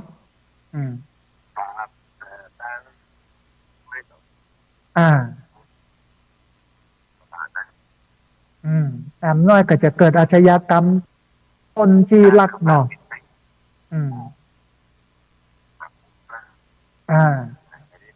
แม่นละโอ้อนุโมทนาบุญกับโยมป้อจัดหนักเนอะโอ้สาธุพี่น้องปากไก่ยอบ้านอะไรอย่างก็ป้อโอ้สาธุป้ออนุโมทนาเจริญพรโยมป้อสายที่3นะฮะต้องขออภัยกับท่านผู้ฟังเนอะวันนี้สัญญาณอินเทอร์เน็ตน่าจะมีปัญหาอาจจะ ชัดเจนบ่ชัดเจนอย่างใดเนี่ยต้องขออภัยนะฮะแต่ว่าเดี๋ยวเราไปฟังทางเพจของสถาบันธรรมาภิวัตน์เพราะว่าอัดเสียงไว้น่าจะชัดอยู่พอดีมีสายเข้ามาสายหนึ่งเดี๋ยวครับสายนี้ก่อนเพื่อนจะว่าจะได้พ้องเจริญพรสาธุโยมแม่สัญญาณชัดก่อวันนี้เจ้าบาเดียวดีแต่ฟังทางเฟซบุ๊กนี่มีหลำเดียวนี่อ๋อของวัดไฟเห็นบอกค่อยดีเนาะแม่เนาะอ๋อก็เหมือนกันนะอันเนาะแม่ละสัญญาณอินเทอร์เน็ตวันนี้มีปัญหาโยมแม่มันขึ้นลงหันสัญญาณมันอยู่นะอย่างนั้นบอกค่อยชัดนะแต่พอฟังจับใจความได้อยู่เนาะแม่เนาะเจ้าได้อยู่เจ้าเข้าใจเจ้าโยมแม่มันจะอยู่กับเยอะนะสองการหันด้วยสองกำหันด้วยเนาะธรรมดามันเป็นข้อดีหันด้วยมดนี่มันแต่บ้านเมืองเขาจะเดือดร้อนนั่นนะแม่นนะแม่นละถ้ามันพูดดีส่วนบ้านด้วยเนี่ยถ้ามันเป็นอย่างอีมดมันกับแบบนี้เนี่ยบ้านเนี้ยเขาเนี่ยมันจะเรียบกันกับทางสองเนาะแม่นละมันเป็น59%นุทุกคนมาเอาตัวนะอย่างนั้นนะแล้วยมแม่หันอย่างใดพ้องกับกรณีนี้แม่แม่หันตัวเจ้าเพราะมันเป็นอบายมุขตามคำสอนของพุทธศาสนาเนาะแม่เนาะซึ่งหันด้วยสักหน่อยมันจะเป็นถ้าเป็นการพนันอย่างนะถึงเล่าถึงการพนันเนาะแม่เนาะเจ้าทุกจริงอย่างเลยแม่จะสอบซ้ำแล้วเขาหุ่มศีลหุ่มธรรมเขาบะแอวบะเล่นเขาก็ตึงบะชอบอยู่แล้วปกติมันก็ตึงบะดีของมันอยู่แล้วเนาะอย่างนั้นนะตึงบะดีอยู่แล้วคิดมากแล้วมันเป็นของผูกกันเนาะธรรมดาโยมแม่ไปมันเหมือนใจมันจะเหมือนแต่ลูกที่สมบูรณ์เนาะเกิดมาเป็นเรียนแค่ไอเดียวกันนะก็ที่ใจก็คนละอย่างเลยคนหนึ่งจะเอาอย่างหนึ่งคนหนึ่งจะเอาอย่างหนึ่งเนี่ยนะดีแล้วแม่สาธุอนุโมทนาบุญกับแม่เนอะสาธุนะเจริญพรสายที่3นะแม่คำนวณแก้ซ้อนเมืองปานลำปางนะฮะโตเข้ามาบอกว่าบาหันโตยเนอร์กับการจัดสถานบันเทิงครบวงจรเอนเตอร์เทนเมนต์คอมเพล็กซ์ที่มีการพนันอยู่ในขั้นตัวนะฮะเรียนเชิญเจริญพรเนอะท่านผู้ฟังเนอะเบอร์0641254122เบอร์0641254122วันนี้อาจจะลำบากน้อยนึงเพราะว่าสัญญาณมันบอกค่อยชัดเนอะสัญญาณขึ้นลงอยู่ขีด2ขีดนะตามมันวิทยุก็ดีตามโทรศัพท์ที่จะโทรเข้ามานี่ก็ดีเพราะว่า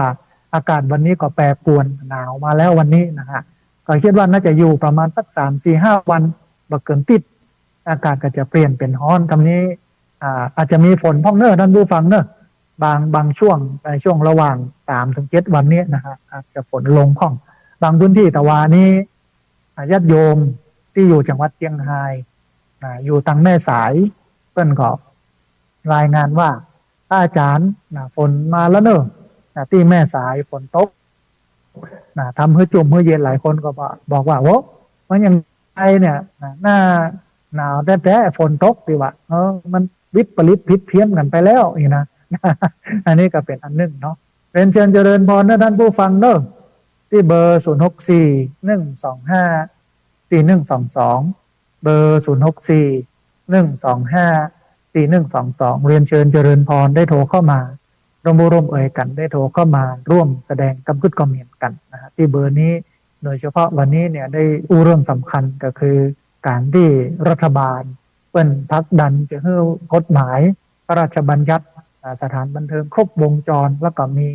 แฝงคาสิโนออนไลน์ให้มันถูกกฎหมายนะฮะญาติโยมคิดเห็นเป็นอย่างไรก็โทรเข้ามาเนอะที่เบอร์0641254122เบอร์0641254122เรียนเชิญเจริญพรได้โทรเข้ามาร่วมเอ่ยกันโทรเข้ามาร่วมแสดงความคิดความเห็นกันแต่ว่าอาจจะโทรเข้ามาติดยากน้อยเพราะว่าดูจากสัญญาณคลื่นแล้วตอนนี้คลื่นบ่มีเลยนะฮะเบอร์ที่ญาติโยมโทรเข้ามาเนี่ยบ่มีคลื่นเลยรู้สึกว่าสัญญาณคลื่นวันนี้จะบ่ค่อยดีเท่าใดรวมไปจนถึงสัญญาณคลื่นที่เอาออกอากาศท่านผู้ฟังทั้งหลายได้ฟังเนี่ยอาจจะบ่ค่อยชัดเจนตัว ฟังสู้ๆซ่าๆยุ่ๆย่าๆกันไปนะต้องขอสุมาอภัยกับญาติโยมรับนี้โดยเนาะนะฮะทีนี้ระหว่างรอสายจากญาติโยมที่จะโทรเข้ามาบอกว่าพยายามก็คิดว่าตอนนี้หลายท่านพยายามโทรเข้ามา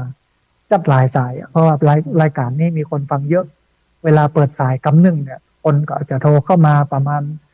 30 40 สายนะแล้วก็ที่สายโทรเข้ามาแถมสายที่โทรเข้ามาแล้วบัตรทิศแถมเป็น30 สายนะฮะแต่ว่าวันนี้เนื่องด้วยว่าอากาศนะบอกค่อยดีต่อใดสัญญาณคลื่นสัญญาณอินเทอร์เน็ตมันก็เลยบอกค่อยชัดเจนแต่ต้องขอสุมาอภัยกับท่านผู้ฟังทุกคนทุกท่านที่ตั้งใจจะโทรเข้ามาร่วมบุร่วมเอ่ยกันจะโทรเข้ามาร่วมแสดงความคิดความเห็นกันแต่ว่าถ้าโทรมาได้เนาะโทรเข้ามาเนอะที่เบอร์064 125 4122เบอร์064 125 4122เดี๋ยวเอาลองไปทวนถึงเรื่องแถลงการณ์ของเครือข่ายพระสงฆ์นักพัฒนานะฮะพระสงฆ์นักพัฒนาเนี่ยเป็นพระที่ไม่ได้อยู่วัดบดอกบดายนะผู้ฟังเป็นคนที่ทำงานด้านการพัฒนาสังคมบนฐานพุทธธรรมในมิติต่างๆนะฮะที่สำคัญก็คืออยู่ในภาคเหนือที่ทำงานขับเคลื่อนนะให้ภาคเหนือเนี่ยมันสุขสงบร่มเย็นปลอดปราศจากเรื่องของความเดือดร้อนทั้งหลายทั้งปวงนะฮะมันก็มีความคิดเห็นความห่วงใยกรณี พระราชบัญญัติการประกอบธุรกิจสถานบันเทิงครบวงจรหรือว่า Entertainment Complex ของรัฐบาลชุดนี้นะฮะเปิ้นก็ข้อคิดข้อเสนอแนะตลอดจนถึงเปิ้นก็มีประสบการณ์เปิ้นเอาประสบการณ์จากทั่วโลกมาอู้ว่าคาสิโนมันเป็นแหล่งฟอกเงินของธุรกิจสีเทาแล้วก็มีข้อห่วงใยให้กับรัฐบาลอยู่ประมาณ5 ข้อพอดีมีสายเข้ามาสายหนึ่งเดี๋ยวครับสายนี้ก่อนเพื่อนจะว่าจะได้พ่องนะฮะเจริญพรเจริญพรฮัลโหลเจริญพรได้ยินฮัลโหลโยมป้ออู้ได้เลยเนอะสัญญาสายลุดไปเรียนเชิญเจริญพรท่านผู้ฟังเนอะที่เบอร์064 125 4122เบอร์064 125 4122เรียนเชิญเจริญพรได้โทรเข้ามาร่วมมือกันได้โทรเข้ามาร่วมแสดงความคิดความเห็นกันแถลงการของเครือข่ายพระสงฆ์นักพัฒนาเปิ้นก็อ้างว่าจากประสบการณ์ของทั่วโลกเปิ้นปะว่าคาสิโนเนี่ยเป็นพื้นที่เชื่อมโยงกับการกระทำความผิดกฎหมาย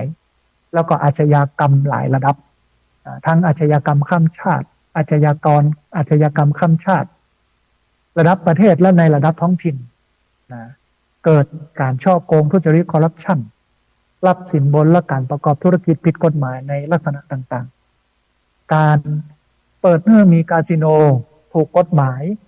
จึงเท่ากับเปิดโอกาสให้กลุ่มอาชญากรได้ฟอกเงิน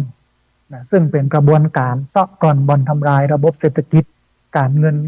การธนาคารของประเทศอันนี้ก็เป็นข้อมูลอันหนึ่งที่เครือข่ายพระสงฆ์นักพัฒนาเปิ้นสะท้อนนึงหันแอมปอนั่นผู้ฟังเปิ้นยังเอาข้อมูลจากสำนักคณะกรรมการการพัฒนาเศรษฐกิจและสังคมแห่งชาติเปิ้นบอกว่าการพนันนั้นบันับรวมเป็นรายได้ประชาชาติเนื่องจากเป็นการโอนเงินจากคนหนึ่งไปยังคนหนึ่งโดยบกองให้เกิดการผลิตใดรายได้ทั้งหมดเนี่ยรวมกันก็เท่าเดิมอันเนี้ยก็เป็นแนวคิดที่ดีของสำนักงานคณะกรรมการการพัฒนาเศรษฐกิจและสังคมแห่งชาติตอนนี้มีสายก็มาสายหนึ่งลองรับสายนี้ก่อนเพื่อจะว่าจะได้พ้องเจริญพรไว้ขาครับทางการยืดเจริญพรวันนี้ได้ยินหรือยังได้ยินสาธุสัญญาณเป็นไดพ้องวันนี้ชั่วโมงที่ขาดหายชั่วโมงแรกนี่ปอชับอยู่นอกตอนนี้ดีหรือยังคุณโยมตอนนี้ผมถูกครับปอได้ยินเนาะวันนี้เนี่ยคุยเรื่องของงานคาสิโนออนไลน์คุณโยมมีความคิดเห็นเป็นอย่างไรพ้องกับการที่รัฐบาลเพิ่นพยายามผลักดันเรื่องคาสิโนให้มันเปิดถูกต้องตามกฎหมายเนี่ย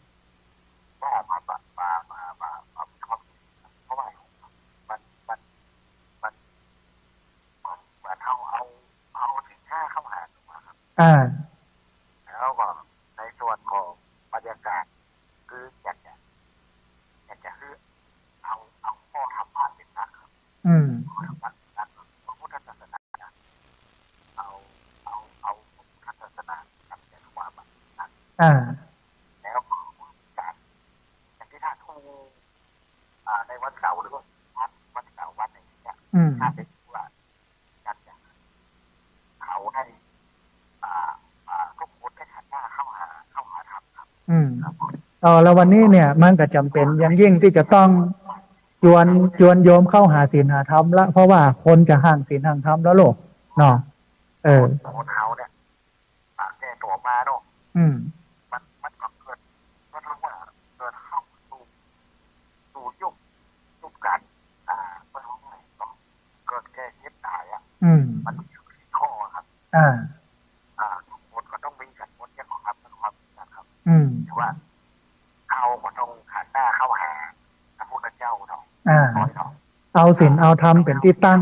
อยู่ในใจอืมเขาฟังเขาว่าทุกวันเลยเอาก็มีเขาว่าประเด็นต่างไปเช่นว่าภาพเป็นต้นอืมเอาไป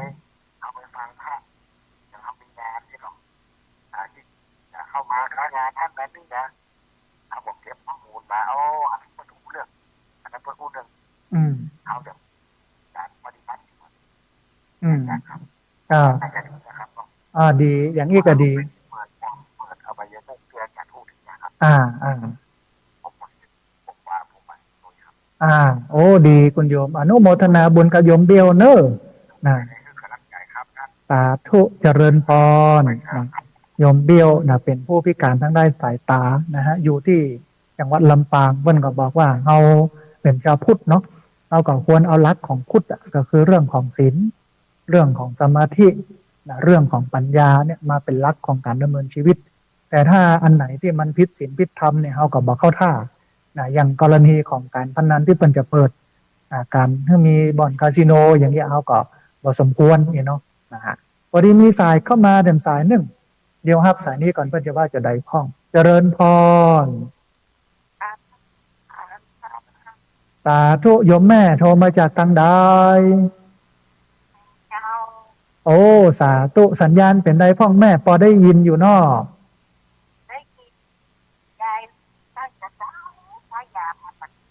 อ่า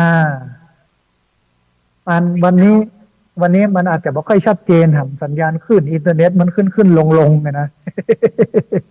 เออแต่พอฟังได้อยู่เนาะแม่เนาะ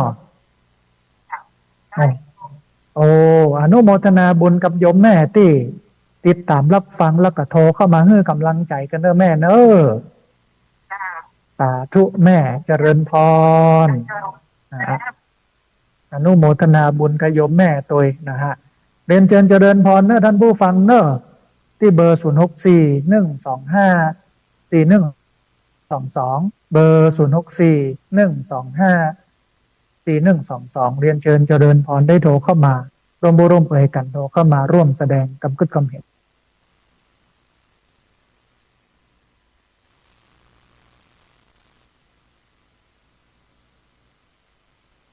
กันแต่ว่าต้องขออภัยวันนี้คลื่นอะไรเนอะตะกี้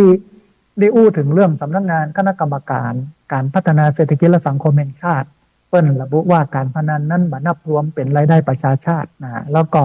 มันมีสำนักงานคณะ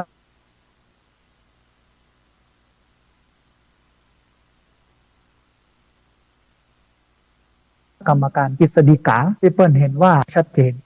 บ่สอดคล้องกับนโยบายของรัฐบาลแล้วก็ทางปฏิบัติมีความซ้ำซ้อนกับกฎหมายเดิมเป็นการแก้ปัญหาที่มันบ่ตรงจุด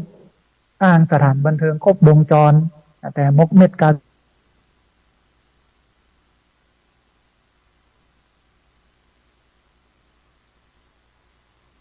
ซิโนรวมไปจนถึงการสื่อสารที่มันบ่ใช่มีสายเข้ามาเดี๋ยวมาฟังด้านสุขภาพหลังจากสายนี้ก็แล้วกันนะฮะเจริญพรเอาสาธุแม่เพนเท้าเตี้ยเนาะแม่นอ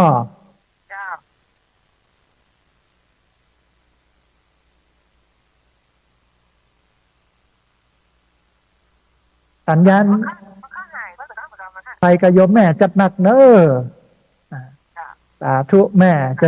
เจริญพรสาธุแม่สาธุนะฮะอนุโมทนาแม่เพนนะฮะโทรเข้ามาบอกว่า บางครั้งมันก็ชัดบางครั้งบางคนบอกค่อยชัดนะต้องขออภัยเพราะว่าคลื่นวันนี้มันมีปัญหาขึ้นลงชัดเจนบ่ชัดเจนพอตะกี้อู้ถึงเรื่องของสุขภาพของคนที่ติดการพนันหรือว่าเล่นการพนันนั่นรู้ฝักด้านสุขภาพเนี่ยการพนันได้พิสูจน์แล้วว่าเป็นสิ่งเสพติดประเภทหนึ่งที่เป็นฮ้องว่าโรคติดพนันการเล่นพนันนั้นมีได้แล้วก็มีเสียในเวลาที่มันรวดเร็วก่อให้เกิดปัญหากระตุกเราจิตใจทำให้เกิดภาวะติดพนันถ้าเล่นเสียก็อยากจะได้คืนถ้าเล่นได้ก็อยากจะได้นักขึ้นแหนนะฮะมันมีสถิติที่เปิ้นสำรวจไว้เปิ้นปะว่าการพนันเนี่ยนักพนัน10 คนเนี่ยที่เล่นการพนันเนี่ยมักจะมีปัญหาเรื่องสุขภาพที่ต้องเข้าบำบัดรักษาถึง2 คนนะก่อให้เกิดต้นทุนการรักษาพยาบาลแล้วก็เสียโอกาสในการทำงานอย่างมหาศาลนะฮะเดินมา10 คนประชากรของประเทศเดินมา10 คน2 คนนี้ติดพนัน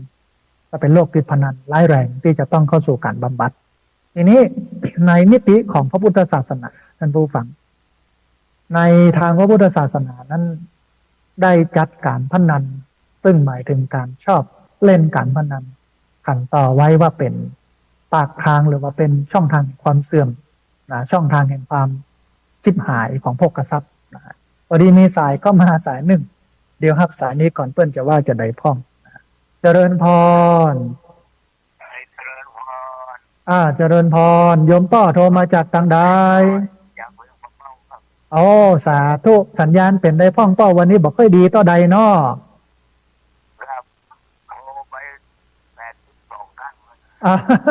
ก็ดีสัญ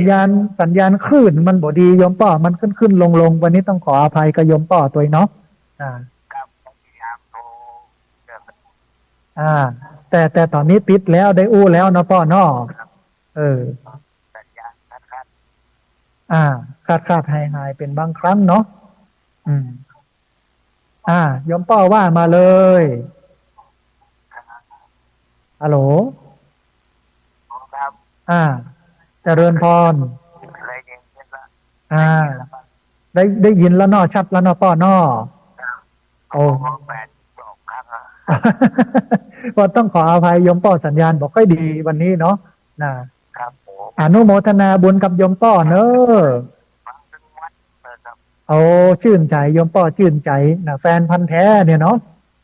ครับแฟนพันธุ์แท้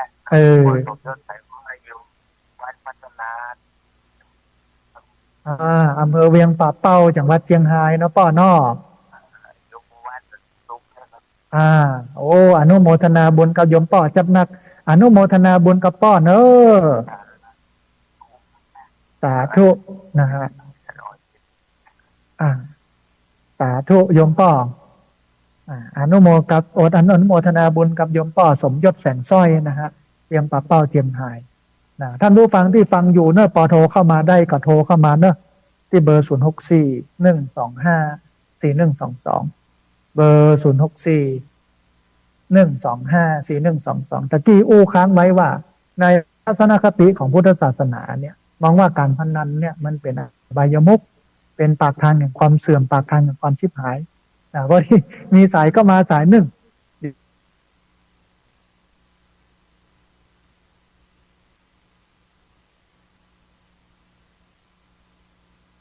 ครับสายนี้ก่อนเพื่อนจะว่าจะได้พ่องเจริญพรโอ้สาธุสัญญาณบอกให้ชัดเจนเนาะวันนี้เนาะช่องวัดฝ่ายเห็นชัดเจนเนาะ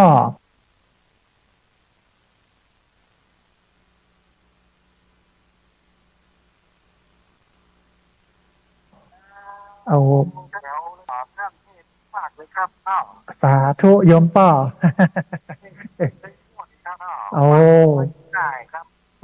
สาธุจะไปละไปลืมกันเนอะป้อเนอะ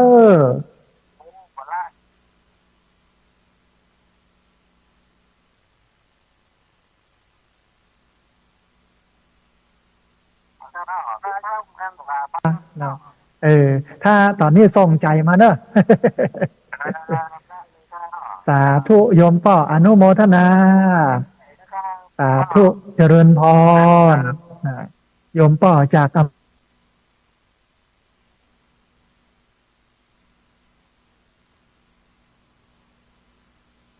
เภอแม่ริมโทรเข้ามา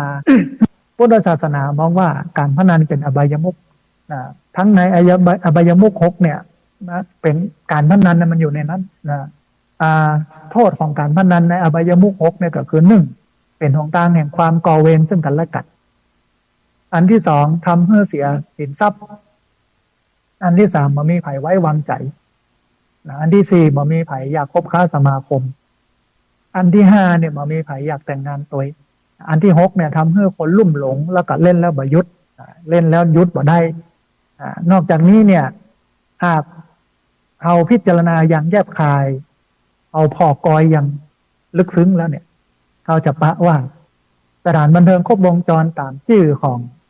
พระราชบัญญัติแหล่งรวมอบายมุขทุกประการที่เป็นช่องทางแห่งความเสื่อมความพินาศย่อยยับแห่งภพทรัพย์ที่พระพุทธเจ้าทรงบัญญัติไว้เนี่ยอยู่ใน entertainment complex นะตัดนี้ชัดเจนนะฮะเพราะฉะนั้นชาวพุทธนะก็ต้องตื่นตัวเนาะลุกขึ้นมานะถึงแม้ว่าประเทศไทยไม่ได้เป็นรัฐศาสนานะฮะประเทศไทยแบบได้เป็นรัฐศาสนาแต่ว่าคนนับถือพุทธในประเทศนี้มันเยอะก็เวลาจะเนี่ยอย่างเนี้ยต้องฟังเสียงนะต้องคอยดูว่าพี่น้องชาวบ้านชาวพุทธเนี่ยเปิ้นมีความคิดเห็นว่าอย่างไรอย่างกรณีของ entertainment complex นี่เหมือนกันนะฮะท่านผู้ฟังเวลาเหลือแห่งประมาณ17 นาทีเรียนเชิญเจริญพรได้ที่เบอร์064 125 4122เบอร์064 125 4122เรียนเชิญเจริญพรได้โทรเข้ามาร่วมบูร่วมเอ่ยกันโทรเข้ามาร่วมแสดงกับเกิดความเห็นกันเบื้องต้นต้องขออภัยกับท่านผู้ฟังที่สัญญาณกระจายเสียงเพื่อท่านผู้ฟังได้ฟังนั้นบอกค่อยชัดเจนนะฮะขาดหายแล้วก็ช่องทางรับโทรศัพท์ที่โยมโทรเข้ามาก็บอกค่อยชัดเจนเหมือนกันเพราะว่าอาตมาภาพดูคลื่นที่อยู่หน้าจอโทรศัพท์เนี่ยมันขึ้นลงนะก็มองว่าอาจจะเป็นเพราะอากาศในเจ้านี้ก็ได้นะที่มันทำให้เกิดภาวะอย่างอั้นนะเพราะฉะนั้นท่านผู้ฟังถ้าได้ยินเนาะโทรเข้ามาเนอะที่เบอร์064 125 4122เบอร์064 125 4122ทีนี้ท่านผู้ฟังเครือข่ายพระสงฆ์นักพัฒนาชุมชนภาคเหนือซึ่งเป็นเครือข่ายพระสงฆ์ที่ทำงานพัฒนาสังคมในหลากหลายมิติไม่ว่าจะเป็นงานด้านสุขภาพงานสิ่งแวดล้อมงานวัฒนธรรมประเพณีงานพัฒนาเด็กเยาวชนงานพัฒนาผู้สูงอายุโครงการวัดปลอดเหล้าวัดปลอดบุหรี่และวัดปลอดการพนันเป็นต้นเนี่ยเปิ้นก็มีความห่วงใยแต่ก่อนที่จะไปอู้ถึงความห่วงใยนั้นมีสายเข้ามาสายหนึ่งเดี๋ยวครับสายนี้ก่อนเปิ้นจะว่าจะได้พ่องนะฮะ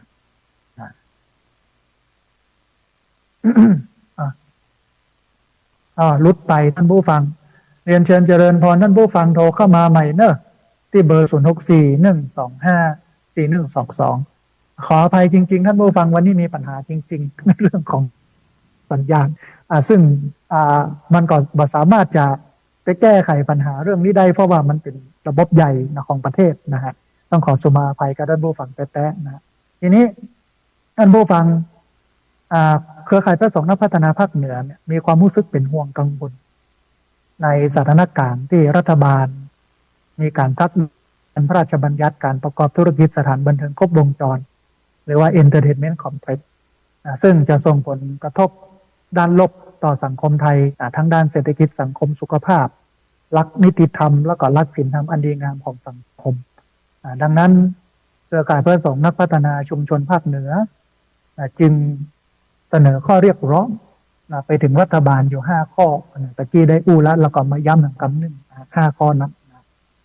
1ขอให้รัฐบาลโดย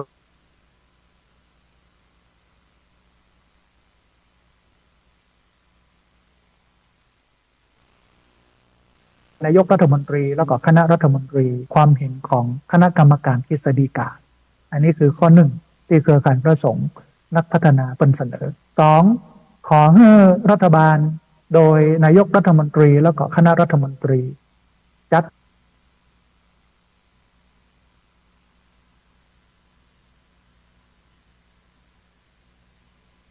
เพื่อมีกลไกกระบวนการศึกษาอย่างเป็นอิสระความเป็นไปได้ในทางธุรกิจผลกระทบทางสังคมแล้วก็ผลกระทบทางสุขภาพวางมาตรการแล้วก็กลไกในการกำกับดูแลผู้ประกอบการคาสิโนอย่างมีประสิทธิภาพรอบคอบแล้วก็รัดกุม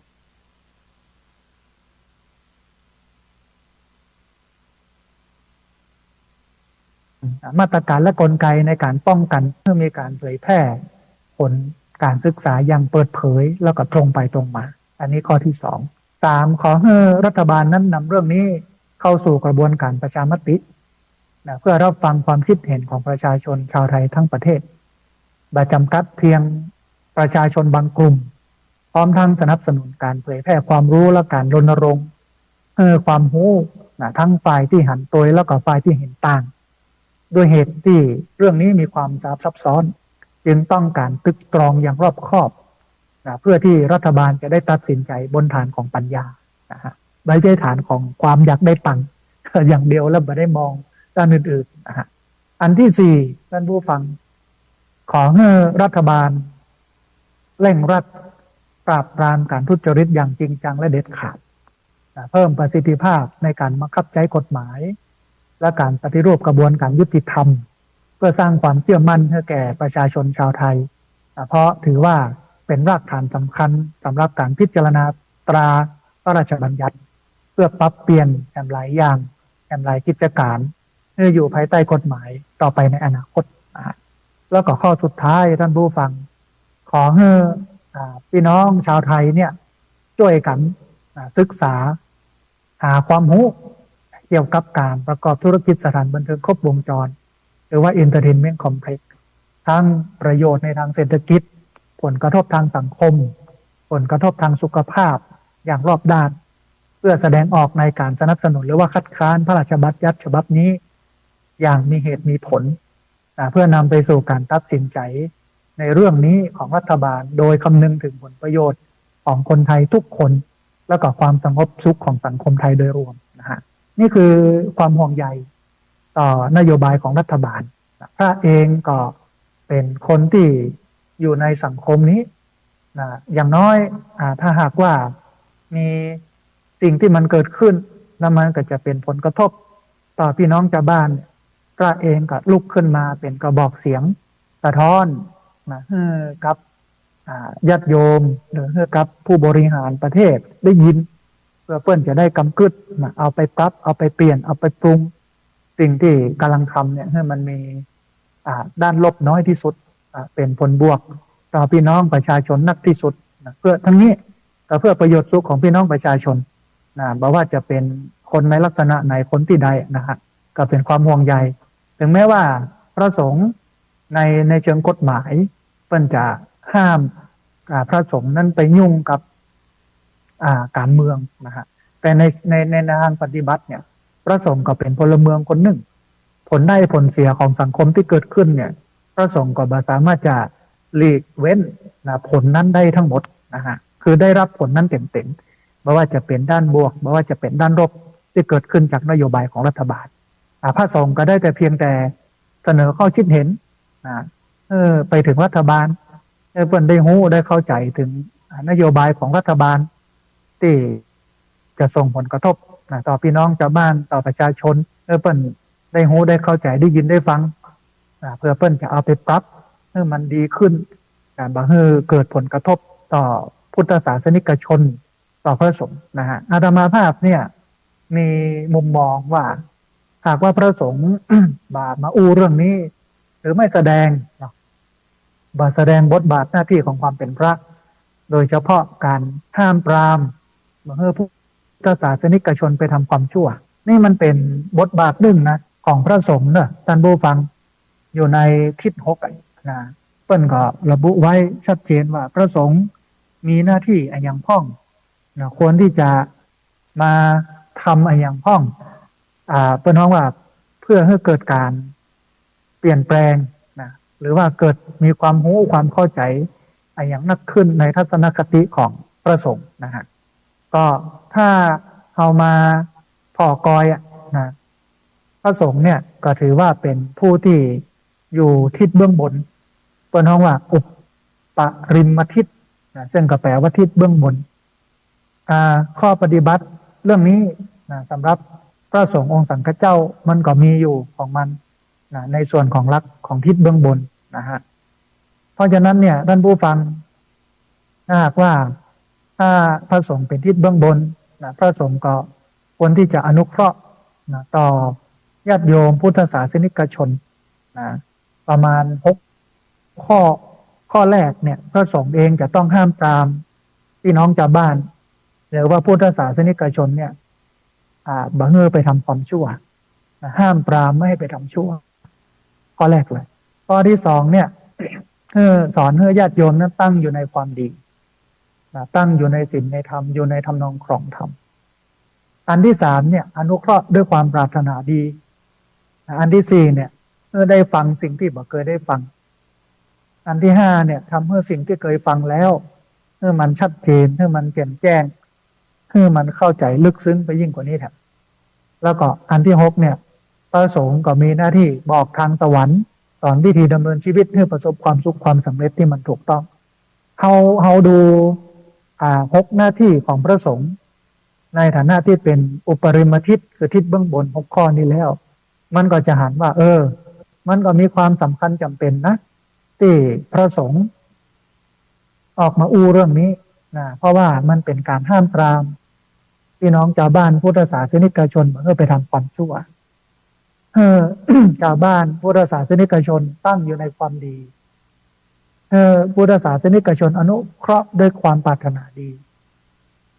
พุทธศาสนิกชนได้ฟังในสิ่งที่ยังไม่เคยฟัง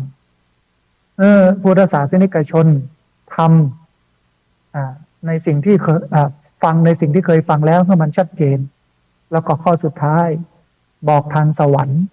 สอนวิธีดำเนินชีวิตให้มันประสบความสุขความสำเร็จอันนี้เป็นหน้าที่ของพระสงฆ์ใครว่าบัจเจกิจของสงฆ์นี่บัจเจนะเป็นหน้าที่ของพระโดยตรงตามหลักของทิศ6นะฮะพอดีมีสายก็มาสาย1เดี๋ยวสายนี้ก่อนปัญญาว่าจะได้พ้องเจริญพรเจริญพรเจริญพรต้องขออภัยญาติโยมพอดีโทรศัพท์มีปัญหาวันนี้มีปัญหาอันหนึ่งก็คือคลื่นนะฮะเอาละท่านผู้ฟังเหลือบแลดูเวลาก็เป็นช่วงเวลาสุดท้ายของรายการธรรมะที่วัดแล้วก่อนที่จะเอารายการนี้จากลาท่านผู้ฟังทั้งหลายไปก็ขอเรียนเชิญเจริญพรท่านผู้ฟังมาร่วมทำบุญสมทบทุนอันแรกก็คือปรับเตรียมสถานที่สร้างสวนไผ่เวรุวัน10 ไร่จำนวน 1,000 ต้นหน้าที่พักสงฆ์สถาบันธรรมที่วัดบ้านศพเตินตำบลศพป้าอำเภอแม่เมาะจังหวัดลำปางจะเริ่มปรับกันวันที่1 สิงหานะฮะไปจนถึงวันที่16 สิงหาจะให้เวลาอยู่ประมาณนั้นเวลาจะปลูกต้นไม้ก็ต้องปรับตีก่อนให้มันเสมอกันเมื่อมันเอียงเมื่อมันเป็นหลุมเป็นม่องถ้าหากว่ามันเป็นหลุมเป็นม่องแล้วเวลาปลูกต้นไม้เวลาฝนตกใส่มันก็จะเน่านะฮะท่านผู้ฟังท่านใดอยากจะร่วมทำบุญปลูกต้นไผ่ปรับเตรียมสถานที่ปลูกต้นไผ่อันนี้เป็นการปรับเตรียมสถานที่ก็สามารถร่วมทำบุญได้ที่ธนาคารกรุงไทยที่บัญชีที่พักสงฆ์สถาบันธรรมพิวัตรหมายเลขบัญชี53607555318เป็นธนาคารกรุงไทยชื่อบัญชีที่พักสงฆ์สถาบันธรรมพิวัตรหมายเลขบัญชี53607555318อันนี้เป็นบัญชีของการทำบุญปรับที่ดินนะฮะใครอยากปรับที่ดินก็เจริญพรทำบุญได้ที่บัญชีนี้ก็คือบัญชีธนาคารกรุงไทยชื่อบัญชี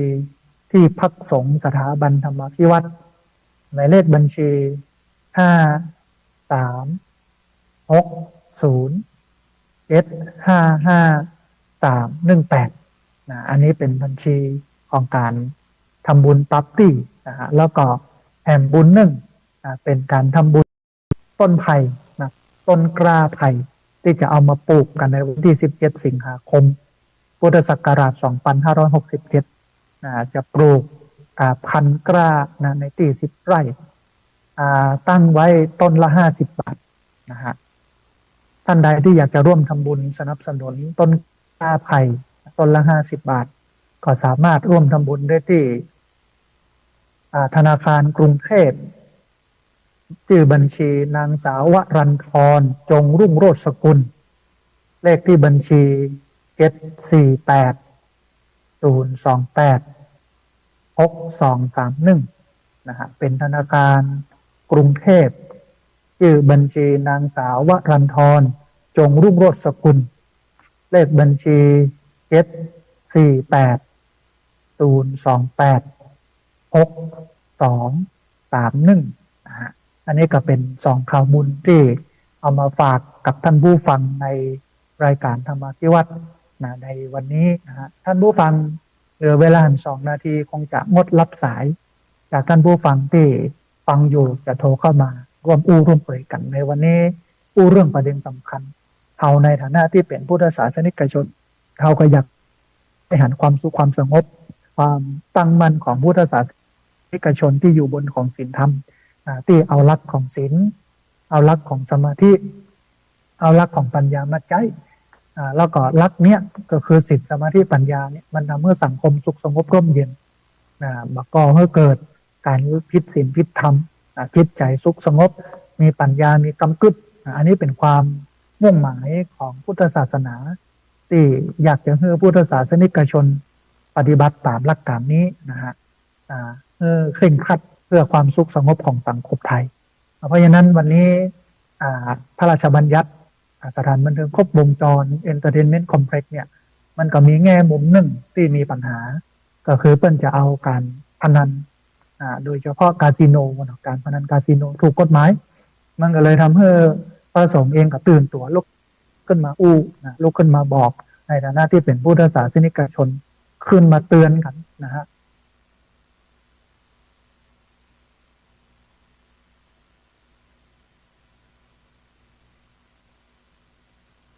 แล้วก็มาเสนอข้อคิดเห็นข้อเสนอแนะถ้าฟันมาซึ่งเงินมหาศาลแต่ว่ามันไม่เหมาะกับบริบทสังคมแบบนี้บ่เหมาะกับบริบทการเมืองบ่เหมาะกับบริบทเศรษฐกิจขณะนี้อาจจะใช้เวลาถึง50 ปี10 ปี20 ปีตั้งหน้าถ้ามันดีมันพร้อมเมื่อใดก็ว่ากัน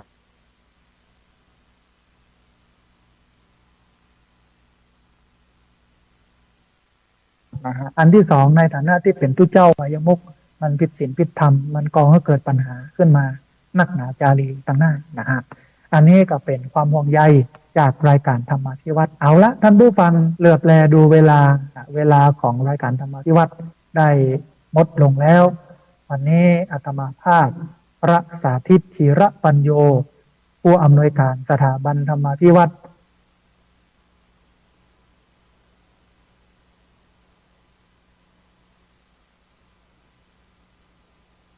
สถาบันเพื่อเผยแผ่พระพุทธศาสนาจะพบกันอย่างไม่ทุกวันอังคารในเวลา 5:00 จนถึง 7:00 เมื่อเจ้าทุกวันเสาร์ 8:00 ถึง 9:00 ในคืนนี้ที่ญาติโยมได้ติดตามรับฟังวันนี้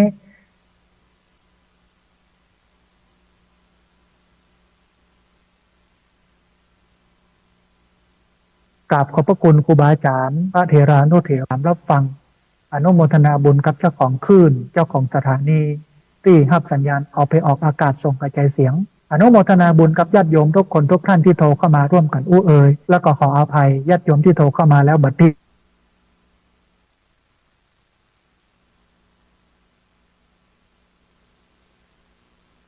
โทรเข้ามาแล้วบัดได้รับสายและที่สำคัญที่สุดอนุภาเวนะด้วยเดชะอนุภาพของพระพุทธเจ้าสัพพะธรรมานุภาเวนะด้วยเดชะอนุภาพของพระธรรมเจ้าสัพพะสังฆานุภาเวนะด้วยเดชะอนุภาพของพระสังฆเจ้าศรัทธาสุด